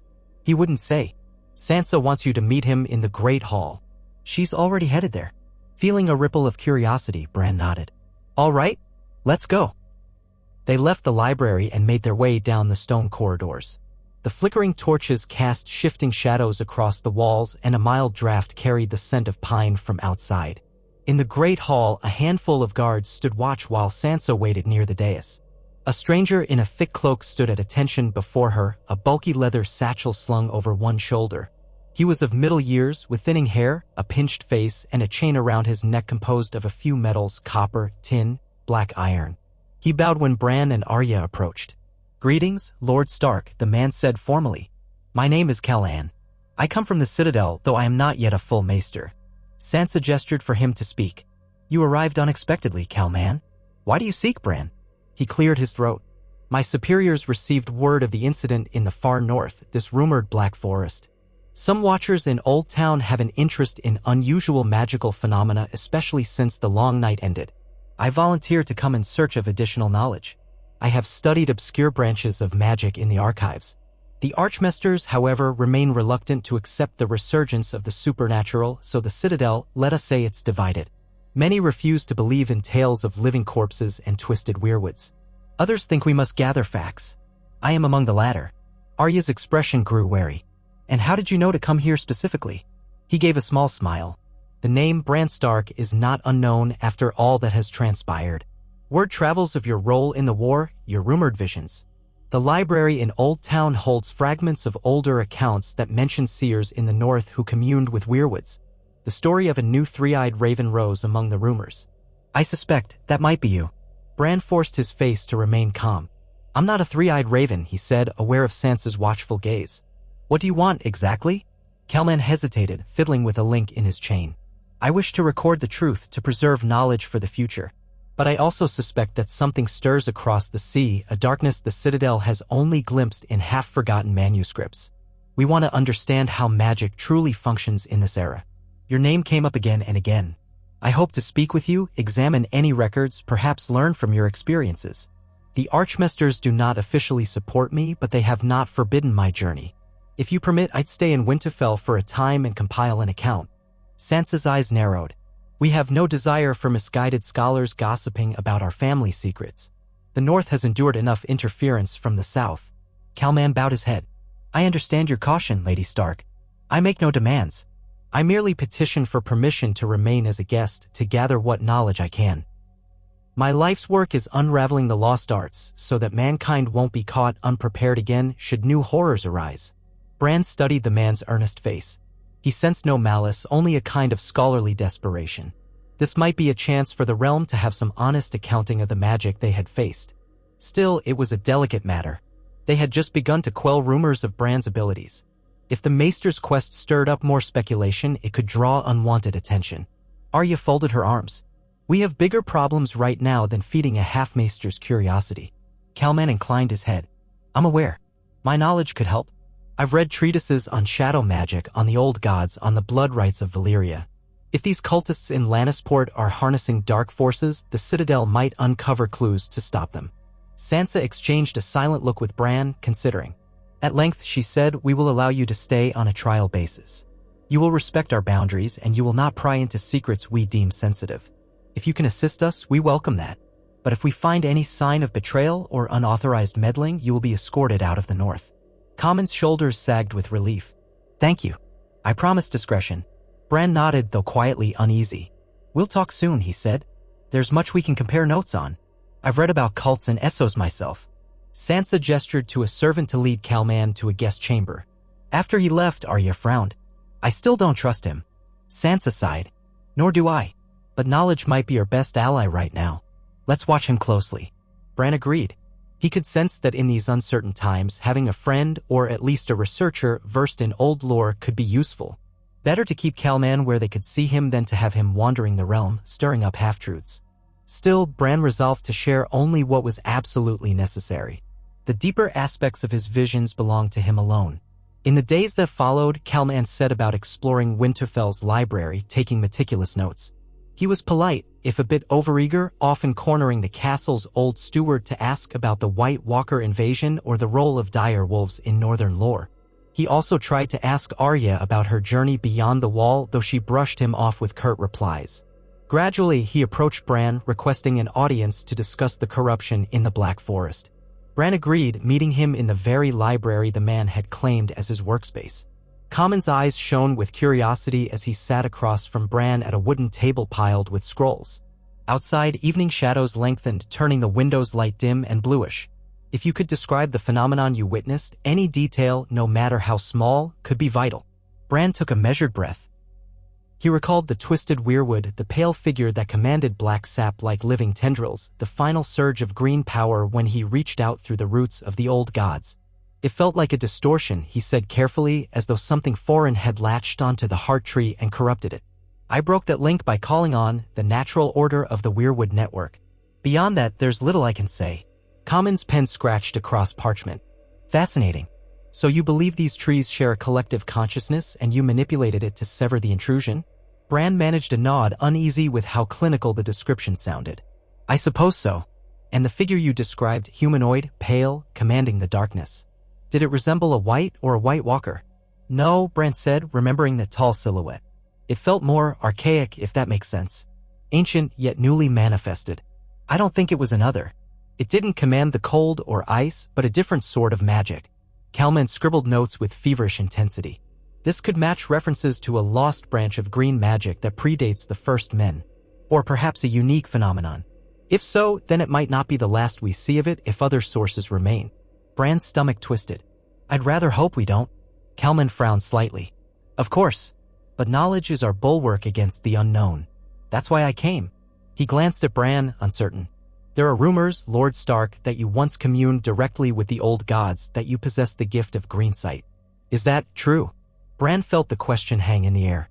He could sense the man's hunger for a direct answer, an affirmation that the Citadel's doubters were wrong, that magic was real and tangible. But to confirm too much would open a door Bran had struggled to keep closed. He chose his words carefully. I have had visions, he said. They helped me when the White Walkers threatened us. But I won't say more. Kalman nodded slowly, his face tight with disappointment. I see. Then I will not press you further. After a moment, he asked, do you believe such visions could forewarn of other dangers? For instance, the rumored cult stirring in the Westerlands. Bran stared at the flickering lamp on the table. Visions can be fickle. They don't always show what we want. Understood, Kalman said gently. Thank you for what you have shared. As Bran left, he felt relief and also a pang of guilt, as though he were withholding something crucial. But he reminded himself that no one, not even a well-meaning scholar, was entitled to the core of his soul. He was Bran Stark and his choices were his own. That night, he dreamed again, this time of a swirling darkness in the west, lit by sparks of orange flame. He saw ships with sails black as night, a coastline dotted with watchfires. Then he saw the crypts of Winterfell once more. The same kneeling figure, the same silent statue of Ned Stark. The dream ended without resolution. Bran woke, heart pounding, though he told himself it was only his worry manifesting. A week passed, then two. Snow piled higher around Winterfell, forming great drifts that turned the courtyard into a maze of icy walls. The guards had to shovel paths multiple times a day. Sansa held council meetings almost daily to track resources. News from the west grew more troubling. Lannisport was under partial lockdown, the Ironborn raids continued. Tales of robed preachers proclaiming the dawn of a new age of flame filtered in, though the details were contradictory. No matter how outlandish the claims, the resulting fear was real. Then, near the end of the month, a raven arrived from Jon. Sansa summoned Bran, Arya, and Calman for a reading in her solar. The flame in the hearth crackled as she broke the seal. She read aloud. Jon says the Iron Throne is on uncertain footing. Daenerys has withdrawn to Dragonstone, partly due to the hostility of many lords. King's Landing has a Lord Regent chosen by the Southern Lords until a more stable arrangement can be found. The city is rife with tensions. The Westerlands blame the Crown for not protecting them from the Ironborn. The Crown points to the Lannisters' diminished forces post-war. Meanwhile, rumors swirl that a new power in the West is fueling chaos, deliberately hoping to destabilize the realm. Jon believes the cult may be trying to pit lords against each other, creating a vacuum for them to seize. He urges the North to stand ready. Arya's expression hardened. This is how it starts: disunity, fear, small skirmishes. Next thing we know, the realm is in full conflict again.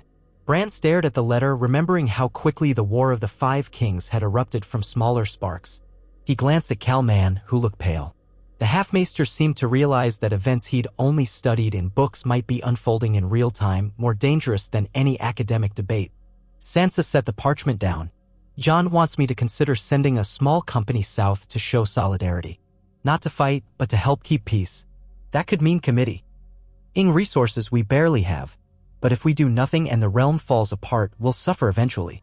Arya flexed her wounded shoulder, wincing slightly. If you want me to ride south, I will. I can gather intelligence, keep an eye on these cultists from the shadows. Might be more valuable than a full column of men. Sansa looked torn, biting her lip. Perhaps. But I need you here too. You're my strongest fighter, and I trust you to keep Winterfell safe if anything happens. Yet you're right, someone should go south. I can't leave the north. Bran. Bran met her gaze. You know I can't travel easily. And it's not just about my legs. My abilities are better suited here, near a weirwood I know. If something happens, I can try to glean warnings. She nodded. Then I'll send a small contingent, maybe under Lord Baratheon. He's level-headed, has experience with southern courts. We need to show that House Stark isn't ignoring the realm's troubles. They debated details, settling on a modest force of 50 soldiers to escort Lord Baratheon, along with a few knights who had seen the capital before. Arya frowned at not being chosen, but acknowledged that Sansa's reasoning was sound. Calman offered to accompany the party, hoping to gather more first-hand knowledge, but Sansa insisted his place was here. She didn't trust the southern lords not to detain or harm a nosy scholar, and it was better if he remained in Winterfell to continue gleaning what he could from old texts and from Bran. So began a tense waiting game. Lord Baratheon departed, riding south in heavy snow. Day after day, the northern roads became quieter, as if the whole land huddled in on itself, anticipating the next blow. Ravens from White Harbor spoke of sporadic sightings of Ironborn longships lurking offshore. The port city's defenders remained vigilant. Meanwhile, no further official news came from the west, only rumors from travelers claiming that masked figures wandered from village to village, preaching about a cleansing fire that would sweep Westeros. Bran grew restless. Each night, he half expected more nightmares. Yet he found only scattered dreams, fragments he couldn't piece together. The crypts remained a theme, always that sense of waiting in the dark. He confided in Arya that maybe, just maybe, the crypts were a metaphor for something buried in the North's past. She suggested they search them more thoroughly, looking for hidden chambers or secret passages no one had found. They planned a discreet exploration. One cold afternoon, when the sky was a flat expanse of white, they took torches and went below Winterfell, descending the worn steps to the crypts. The chill in the air became sharper as they moved deeper. The corridor stretched long, lined by the statues of ancient Stark lords whose features were carved in stone. Arya ran a hand over one statue's sword, brushing away dust. "We used to hide down here as children," she whispered, her voice echoing softly. "It was eerie then.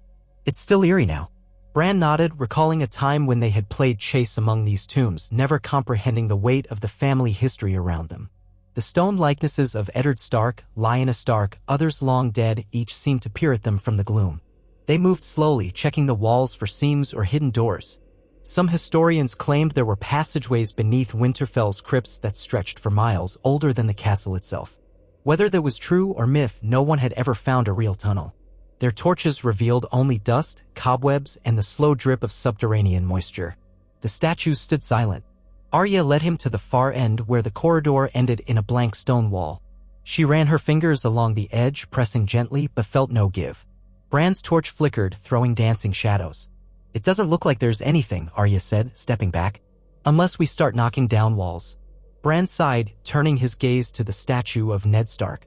The sculptor had tried to capture their father's calm, grave demeanor, but stone never quite matched the life in a person's eyes. Bran placed a hand on the statue's carved knee, feeling the chill of it. Memories tugged at him, the day their father parted from Winterfell to go south with the king, the last time they were all together. So much had changed since then. He lowered his voice. "I keep seeing you in my dreams," he whispered to the statue standing watch. "And I see myself kneeling, asking for something. But you never speak." Arya gave him a puzzled look, unsure if he was talking to her or the statue. She said nothing, letting him have a moment. In the torchlight, Ned Stark's stone visage was solemn, unyielding. Bran felt the weight of the unspoken. Finally, he turned away. "Let's go back." They retraced their steps, passing the silent sentinels of Stark ancestors. Each footstep echoed as though the crypt itself was a living presence, waiting for them to leave. At the top of the stairs, they emerged into the warmer corridors of Winterfell. Arya doused her torch in a bracket of sand. Bran let her push his wheeled chair along the hallway toward the main floor. Neither spoke for a time. When they reached an intersection leading to the Great Hall, they found Sansa waiting. Her face was a mask of strain. "Another raven," she said tersely. Lord Bramfield reached the crownlands. "He's discovered that the situation there is unraveling faster than we thought." She led them to a private chamber where a brazier glowed, chasing away the drafts. Bran read the parchment. Lord Branfield's script recounted how the Lord Regent in King's Landing had argued with the Westerlands over relief troops. Then the Stormlands threatened to close the Rose Road to royal convoys unless their demands for greater autonomy were met. Meanwhile, the Westerlands accused the Crown of ignoring the cult's infiltration. Merchants from Dorne refused to trade through Lannisport. Every day, the realm seemed to fracture more, and no one had a clear plan to restore unity. Daenerys remained aloof on Dragonstone, her dragons grown fewer in number but still formidable. She was rumored to be quietly rallying loyalists. In short, tensions approached a tipping point. Arya clenched her jaw.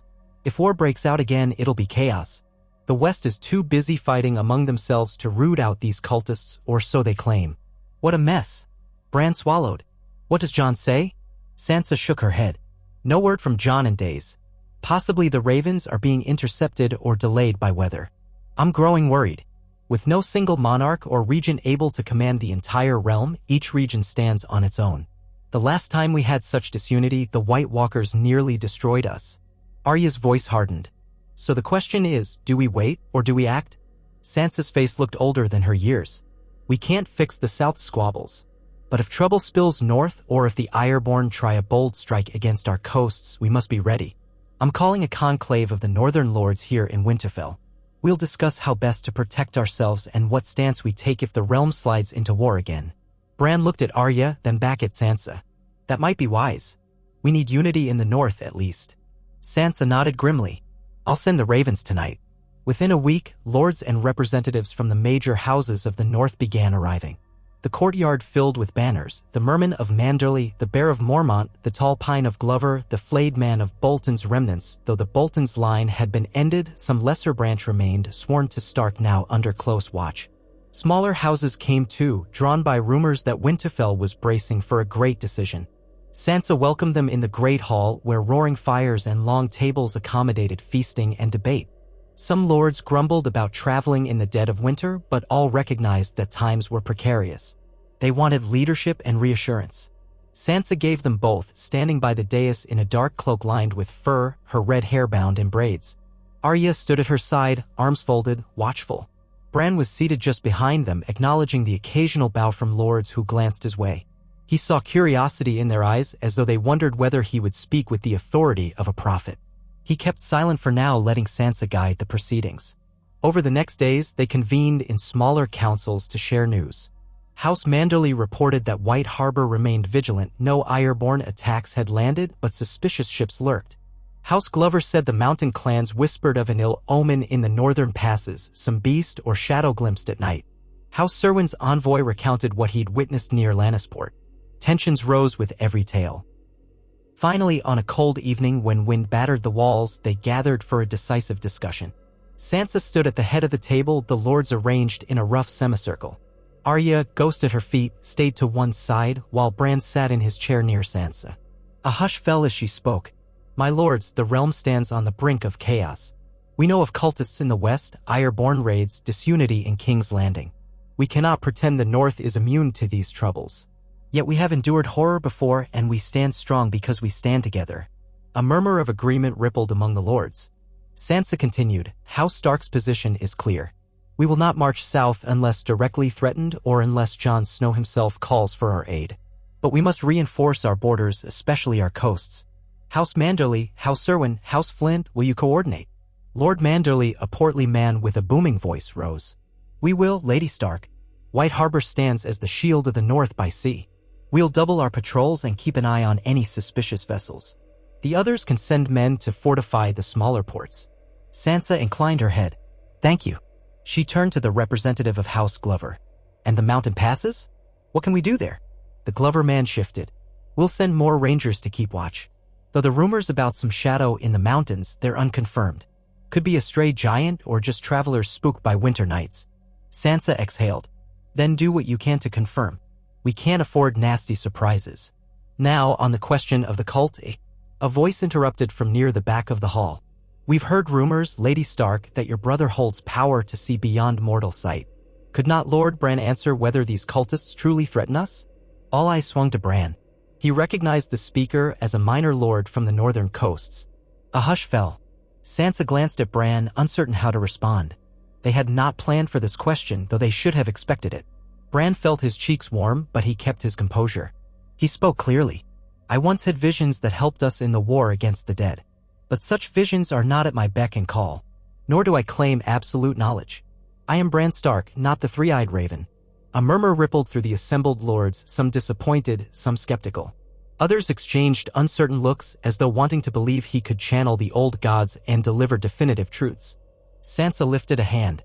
"We will not rely on magic alone. Our strength is in unity, preparation, and vigilance. That is our plan, my lords." The conversation resumed on more practical matters, but Bran noticed how often the lords' gazes flicked his way. Some hoped for more than he could offer. Others seemed relieved that he remained an ordinary human being, not a mystical recluse. He wondered if his refusal to become the three-eyed raven had saved his soul yet doomed the North to guesswork. Then he reminded himself that no single power guaranteed safety. The realm had faced the White Walkers even with the three-eyed raven guiding him. In the end, it had required all of them standing together. By the time the conclave ended, a plan was set. The North would fortify its borders, keep lines of ravens active, and remain open to alliances if Jon or Daenerys called for help. They would not entangle themselves needlessly in southern quarrels, but they would not isolate themselves entirely. As the lords dispersed, Arya exhaled quietly by Bran's side. "One crisis at a time," she muttered. "We've done what we can." Bran nodded. He hoped it would be enough. In the days that followed, more wagons of supplies rolled into Winterfell. The forges rang out as blacksmiths sharpened steel. Patrols increased along the King's Road and the mountain paths. House Mormont's heir, an uncle of the late Lyanna Mormont, arrived with a small force to help guard strategic points. The sense of waiting, of bracing, permeated the air. Amid this, Calman worked tirelessly in the library, occasionally cornering Bran to ask about historical references to sea-based invasions or magical sightings. At times, the man seemed almost frantic, as if a puzzle piece eluded him. One evening, he came to Bran with a heavy tome from Old Town detailing the shadow cults of Askai. "I found a mention of the black sun rising in the west," Calman said, pointing to a faintly inked line. "It's from the memoirs of a mariner who claimed to sail farther east than any before him. He wrote that if the black sun ever reached Westeros, it would herald a second long night. Could that be connected to these harbingers of light, or the Ironborn raids, or something else entirely?" Bran studied the passage. The text was riddled with archaic phrases, half of which made little sense out of context. It might be symbolic. People see signs in everything. Calman grimaced. Or it might be prophecy. After all, the white ravens from the citadel once indicated the changing of seasons. Symbols have meaning. If we ignore them, we might repeat the mistakes of the past. Bran closed the tome gently, meeting the half-maester's gaze. We also can't chase every half-formed prophecy, or we'll never know peace. Keep your eyes open, Calman, but don't let fear drive you. The man bowed his head subdued. Yes, Lord Stark. Then came word from Moat Cailin. New refugees arrived from the south, carrying tales of battles in the Crownlands. A rumor spread that King's Landing was under siege by a faction of Crown loyalists who opposed the Lord Regent. Others claimed the Lannisters had marched east or that Daenerys had flown her dragons over the city to broker peace. No one knew which stories were true. Raven messages proved contradictory, fueling confusion. Sansa, increasingly distressed by the news, held repeated councils. Arya advocated sending a small scouting party south to gather real information. Sansa worried that any scouts might be caught in the chaos. The lords of the north argued among themselves. Some insisted on fortifying further, others wanted to remain neutral no matter what. As tension rose, Winterfell felt like a fortress under siege by rumor, even though no enemy army marched on them yet. One late afternoon, as heavy snow battered the castle, Arya burst into Bran's chamber. He saw the excitement and unease in her eyes. A rider from Jon's party arrived, she said. He's in the courtyard now. Bran's heart leapt. Is Jon here? Arya shook her head. No, only a single rider. He's half-frozen. Says we need to gather everyone. He brings urgent news. They hurried to the great hall where Sansa was already receiving the rider. The man was barely able to stand, supported by guards. He wore a black cloak crusted with ice, his face raw with windburn. He gasped out that he was sent by Jon Snow to deliver a message directly to Winterfell. Sansa signaled for Maester Gareth to tend him, but the man insisted on speaking first. It's war, he rasped. Full-blown war in the Crownlands. The Westerlands have marched. Some factions support the Targaryen cause, others oppose it. The regent was ousted, replaced by a new council. Bandits roam freely. Jon is trying to rally loyal forces to restore order. Arya's voice cut through. Where is he? Near Harrenhal, last I saw him. He said I must ride north and warn Lady Sansa. If the realm fractures fully, the north may face raids or calls to battle from all sides. He begs you to stand ready. Sansa's face went white. Arya's fists clenched. Bran felt a cold shock settle over him. So the realm truly was collapsing into war again. Even after all the sacrifices made to defeat the White Walkers, men were repeating the cycle of conflict. The rider slumped, nearly collapsing, and the guards helped him aside. Sansa whispered, Jon, what will become of him? Arya steadied herself. He can handle himself. But if this war grows, it might spill into the north. Bran gazed at the hall's high rafters, recalling the old days when Ned Stark had marched south in Robert Baratheon's name, only to meet betrayal and death. Now Jon was embroiled in a new web of alliances and feuds. Bran wondered if any vision could have prevented this. Perhaps not. The hearts of men were not easily swayed, magic or no magic. Sansa addressed the lords who had gathered at the commotion. Send word, the north must prepare for the worst. Double the patrols. Stockpile everything.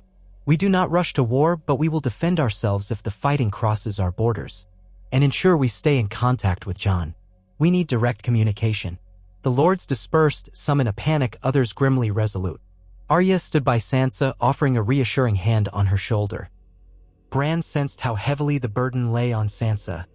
She had fought so hard for peace, only to see fresh strife tear the realm apart. He approached quietly, placing his hand on her other shoulder. She looked at him, eyes brimming with worry. This can't be happening, she whispered. Bran had no comforting lies to give. We'll endure. The north always endures. In the days that followed, the castle bristled with activity. Armories were opened, and a call went out for more men to rally under House Stark's banners. Blacksmiths worked through the night, forging arrowheads and mending armor. The courtyard rang with the drill of troops. Food stores were inventoried. Ravens flew in and out by the dozen, many returning with no real news, only contradictory rumors. Some said Daenerys had allied with half the southern lords. Others claimed she was pinned down at Dragonstone. Others whispered of a resurgence of her dragons. None of it was certain. Bran observed it all from within Winterfell's walls. He visited the Godswood again, but no new vision came to him. He felt as though the old gods had retreated, leaving mankind to its familiar cycle of war and ambition. Part of him cursed his refusal to fully become the three-eyed raven. Perhaps if he had, he could guide them more clearly. Yet he knew the cost of that path, and even an all-seeing entity might not quell mortal strife. One cold morning, as a bitter wind raked the battlements, Sansa announced that she would send Arya south with a small retinue to try to reach Jon. They could slip through the chaos more easily than a large force, perhaps gather real intelligence about the war's progress, maybe even help Jon broker alliances. Arya agreed at once, though Bran could see the tension in her eyes. She'd been longing for action, but leaving Winterfell, leaving Sansa, now was a heavy duty. Still, it might be their best chance to prevent the war from engulfing the north. They decided Arya would depart within 2 days. Ghost would accompany her, along with a handful of skilled scouts loyal to House Stark. They'd travel light and fast, aiming to reach the Riverlands and link up with Jon's last known position. If possible, they would bring him what support the North could spare, or at least coordinate a line of ravens to keep communication open. Sansa would stay behind, holding Winterfell's defenses. Late on the eve of Arya's departure, Bran found her in the armory, tightening the straps on her leather jerkin. Ghost sat by the door, ears perked. The air smelled of oiled steel and the faint tang of metal filings. Arya glanced up. "Can't sleep?" Bran shook his head, rolling closer. "Neither can you, it seems." She smirked. "I always do this before a journey, check my gear 1,000 times. Her face grew solemn. "I hate leaving you and Sansa here with all this uncertainty. But if I don't go, we might lose any hope of reigning in the chaos." Bran nodded. "I understand." He hesitated, then said quietly, "Be careful. The south is a snake pit again." She fastened a belt. "I've been in snake pits before." For a moment, her bravado faltered. "Still, I'm worried. Jon can handle himself, but if the realm tears itself apart around him, even he can't fix everything." Bran's gaze dropped to the stone floor. "He'll need you. And maybe you'll find a way. Just remember to come back. Both of you." She put a hand on his shoulder, her tone softening. "I will, brother. Don't let Sansa bury herself in responsibilities. And you don't bury yourself in gloom. If you sense something through your dreams, promise you'll act on it. The North can use every advantage." He promised. Arya hoisted her pack, gave Ghost a nod, and left the armory. Bran watched her go, a surge of protectiveness rising in him. He recalled the day she rode out to the Black Grove, how she'd returned bloodied but unbroken. Now she faced the far more complicated dangers of men. He hoped her skill and cunning would serve her as well as her blade. When dawn came, the courtyard bustled with final preparations. Sansa embraced Arya fiercely, eyes shining with tears she refused to let fall. The men who would accompany Arya tightened saddle straps, checked provisions, and positioned themselves for a swift departure. Ghost paced restlessly, sensing the tension. Bran wheeled forward to say goodbye, though words felt inadequate. Arya clasped his hand once more, then swung onto her horse. Without further ceremony, she and her small party trotted out of Winterfell's gates, disappearing into the veil of falling snow. Sansa turned away, swallowing hard. Bran saw the heartbreak in her eyes, the knowledge that both of her siblings were at risk, Arya heading south, Jon embroiled in war. He remained by her side, trying to offer silent support. The castle yard seemed emptier after Arya was gone. Day after day, updates trickled in, many of them contradictory or incomplete. Stories of skirmishes in the Riverlands, tales of the Westerlands pushing east, rumors that Daenerys had parleyed with lords near King's Landing. Ravens from Lord Branfield's contingent brought scattered news. A large battle was fought near Rosby, another near Duskendale, but no single side had emerged triumphant. The cult known as the Harbingers continued to spread fear with midnight rituals and inflammatory rhetoric, though no official source confirmed their scale. Ironborn raids persisted along western shores. Confusion reigned. In the midst of that gloom, a letter arrived from Arya, short-coded, marked with the direwolf sigil. It said she and her men had reached the outskirts of Harrenhal, where Jon was rumored to be. The area teemed with scattered armies, bandits, and deserters from every side. Arya planned to move carefully, seeking Jon without drawing attention. She promised to write again soon. Relief coursed through Sansa and Bran alike. At least Arya was alive and still on the hunt. Time blurred. Weeks slipped by in a haze of winter storms, war reports, and attempts to maintain normalcy in the north. Sansa's conclave of lords gradually dispersed, returning to fortify their own lands. A hush fell upon Winterfell, heavy as a storm cloud about to break. Bran continued to grapple with his half-visions, which offered no clarity about the realm's fate. Some nights he dreamed of flickering torches in a vast blackness as though men fought a hidden battle in the dark. Other nights his sleep was empty. He visited the godwood less often, unwilling to court the risk of being overwhelmed. Then, one bitterly cold evening, the castle horns sounded. A ragged group of riders approached the gate. Guards rushed out, prepared for trouble, only to find a battered band of men bearing the Stark sigil. Among them was one man with snow-crusted hair and a torn cloak. It was Jon Snow. Word spread in a flash, and soon the courtyard filled with soldiers and servants. Sansa descended the stairs 2 at a time, her heart pounding. Bran followed more slowly in his wheeled chair, mind racing with questions. Jon dismounted, almost falling from the saddle in exhaustion. His face was lean, his eyes sunken. He embraced Sansa wordlessly, relief plain on his features. Then he turned to Bran, kneeling to clasp his shoulders. "We made it," he rasped. A swirl of anxious chatter rose around them. Maester Gareth hurried to check the travelers for injuries. Jon said, voice hoarse, "I have men still outside the gate, injured. Help them first." Sansa barked orders, dispatching guards and servants to bring in the wounded. Only once those men were carried inside did they realize that Arya was not with Jon's group. Sansa's face went pale. "Where is she?" Jon closed his eyes, anguish flickering across his brow. "I don't know. We split up near the Riverlands. She was heading to scout a bandit camp. We planned to meet at an old mill. But the situation changed, an army from the Westerlands arrived and we had to flee. She never turned up at the rendezvous. I waited as long as I could, then had to press on." Bran felt Sansa's hands tighten on the arms of his chair. "She could still be out there," she whispered. "She's resourceful." Jon gave a worn nod. "She is. We can't assume the worst. But the war zones are chaotic. I had no choice but to pull back. Harrenhal was lost to a new faction claiming ties to the Targaryen cause, but I'm not sure who truly leads them. The Crownlands are in open conflict. We had to fight through 3 skirmishes just to get out. Half my men are dead or scattered." Sansa drew a shaky breath. "I'm glad you're alive. We'll search for Arya, send men south if we can. But first, you need rest." Jon shook his head. "There's no time. The realm is tearing itself apart. Armies, cultists, Ironborn. We must decide what the North will do. We can't stay out of this forever. Not if we want a realm worth living in." At that, a gloom descended. The war they had all dreaded was upon them, and Arya was lost in the midst of it. Bran felt the old fear churn inside him. The crypt dreams, the black weirwood, the pale figure, it seemed like the realm's darkness never truly lifted, only shifted shapes. He reached for Jon's arm.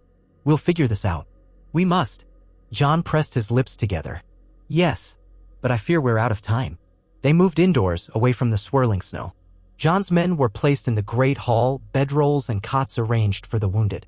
Sansa ordered hot broth and mead, instructing the cooks to spare no comfort. Jon insisted on convening a war council as soon as possible, but he nearly collapsed from exhaustion, so they agreed to let him rest until morning. Bran watched his brother stumble off to a bedchamber, flanked by guards. Jon had always been strong, but now he looked like a man who had stared into the pit of despair.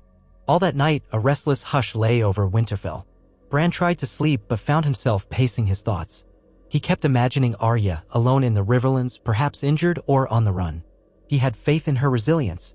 But war was merciless, and the lines between friend and foe were blurred in chaos.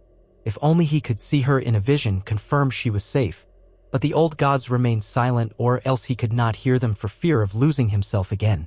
Before dawn, he dreamed he was standing in the courtyard. Snow whipped around him, forming drifts. The entire castle seemed deserted. Then he looked up at the walls and saw dark shapes perched along the ramparts, human figures, all of them wearing pale masks. Their eyes were empty, like the figure in the Black Grove. He spun, searching for any sign of his family, but the courtyard was silent. The masked figures loomed closer, silent as ghosts. Bran tried to call out, but his voice made no sound in the storm. A single crow cawed overhead, then vanished into the swirling flakes. He jolted awake, heart hammering. He tried to calm himself, telling his pounding blood that it was only a nightmare. Yet dread clung to him. The realm was at war again, Arya was missing, and some unknown doom might still lurk in the shadows, ready to strike once men's attention was divided. He closed his eyes, remembering that moment in the Black Grove, channeling the power of the Weirwoods. He recalled how the old gods felt, an ancient presence, neither benevolent nor cruel, but bound to the flow of life. Could that presence help him one more time, to save his sister, to save the North from ruin? He lay there, trembling, haunted by the feeling that refusing to embrace his destiny might come at a terrible cost.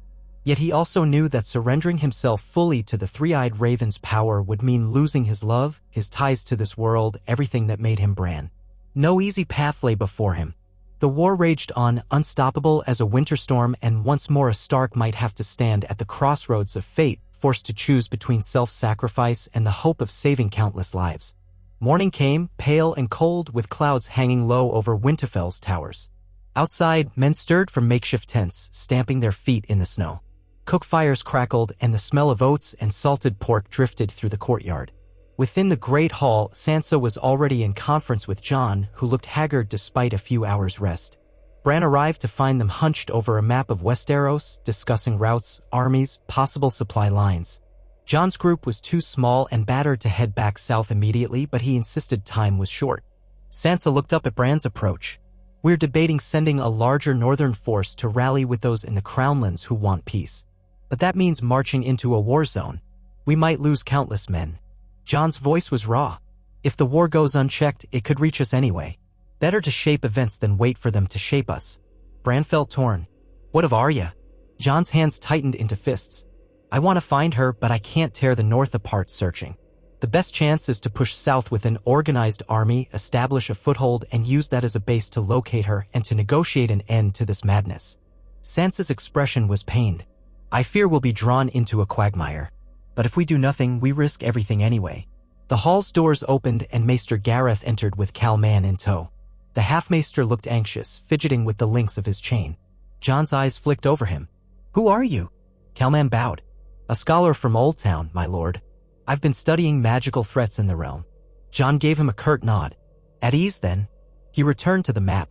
"We plan to muster a host from the major northern houses, but we can't strip our lands bare. Winterfell and the coasts must remain defended. We might manage 2,000 to 3,000 men, well provisioned." Sansa pulled her cloak around her shoulders, looking cold even indoors. "We can request House Serwyn and House Manderly to send half their forces. The Glovers can muster 1,000, but we need to leave some for the mountain passes." Jon traced a line on the map with his finger, from Winterfell south through Moat Cailin and the Neck toward the Riverlands. "We'll have to move swiftly. The war's shifting day by day. If we reach the Trident, we might link with any loyal forces or negotiate with the Targaryen side. This isn't about crowning a king or queen, just restoring peace. Or the closest thing to it." Bran watched Jon's fervent eyes, remembering how once he had marched north to fight the dead. Now he marched south to fight the living. Would it never end?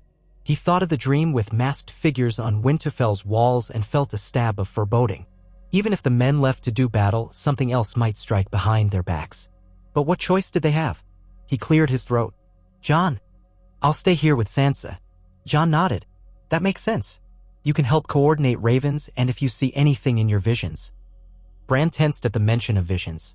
Jon caught himself adding more softly, "If you sense anything that might help, send word." "But you're right. We can't leave Winterfell without Stark leadership." Sansa straightened. "It's decided then. Jon, take command of the expedition. I'll remain Lady of Winterfell, keep the north stable. We'll muster at Moat Cailin in a fortnight. Move swiftly down the King's Road, see if we can quell the war or at least carve out safe ground. And we keep searching for Arya." Jon placed a hand on Sansa's, gratitude shining in his exhausted face. "Thank you." Then he turned to Bran, a flicker of hope in his eyes. "We'll find her." Bran nodded, trying to believe it. He glanced at the map, tracing the roads in his mind, imagining the swirl of armies, cultists, Ironborn. He felt the thread of doom weaving through it all. Yet he also felt a flicker of determination. If war was unstoppable, they would face it together as best they could. The North had survived the dead, survived centuries of conflict. Somehow it would endure again. In the following days, ravens flew from Winterfell to every northern seat. The muster was called. By the second week, men streamed in, clad in heavy furs, bearing the standards of their houses. Sansa and Jon worked tirelessly to organize them, ensuring each unit had supplies and a chain of command. Bran observed from a vantage by the ramparts, watching rank upon rank of northern soldiers gather in the courtyard, the clamor of voices, the steaming breath of horses. The memory of the last great mustering to fight the White Walkers returned to him. Now they marched for a mortal war. He prayed it would not escalate into something even worse. Calman hovered nearby, scribbling notes on the force composition. Bran let him be, too consumed by the magnitude of the preparations. On the day they departed, the courtyard was a sea of movement. Jon, clad in warm mail and a cloak of black fur, swung onto a sturdy warhorse. He exchanged a last embrace with Bran and Sansa. The lines of his face were grim, but the set of his jaw spoke resolve. At his side rode lords from houses Mormont, Serwyn, Glover, and more, each with their bannermen. Together, they formed a force that would roll south like a wave. The great gates swung open.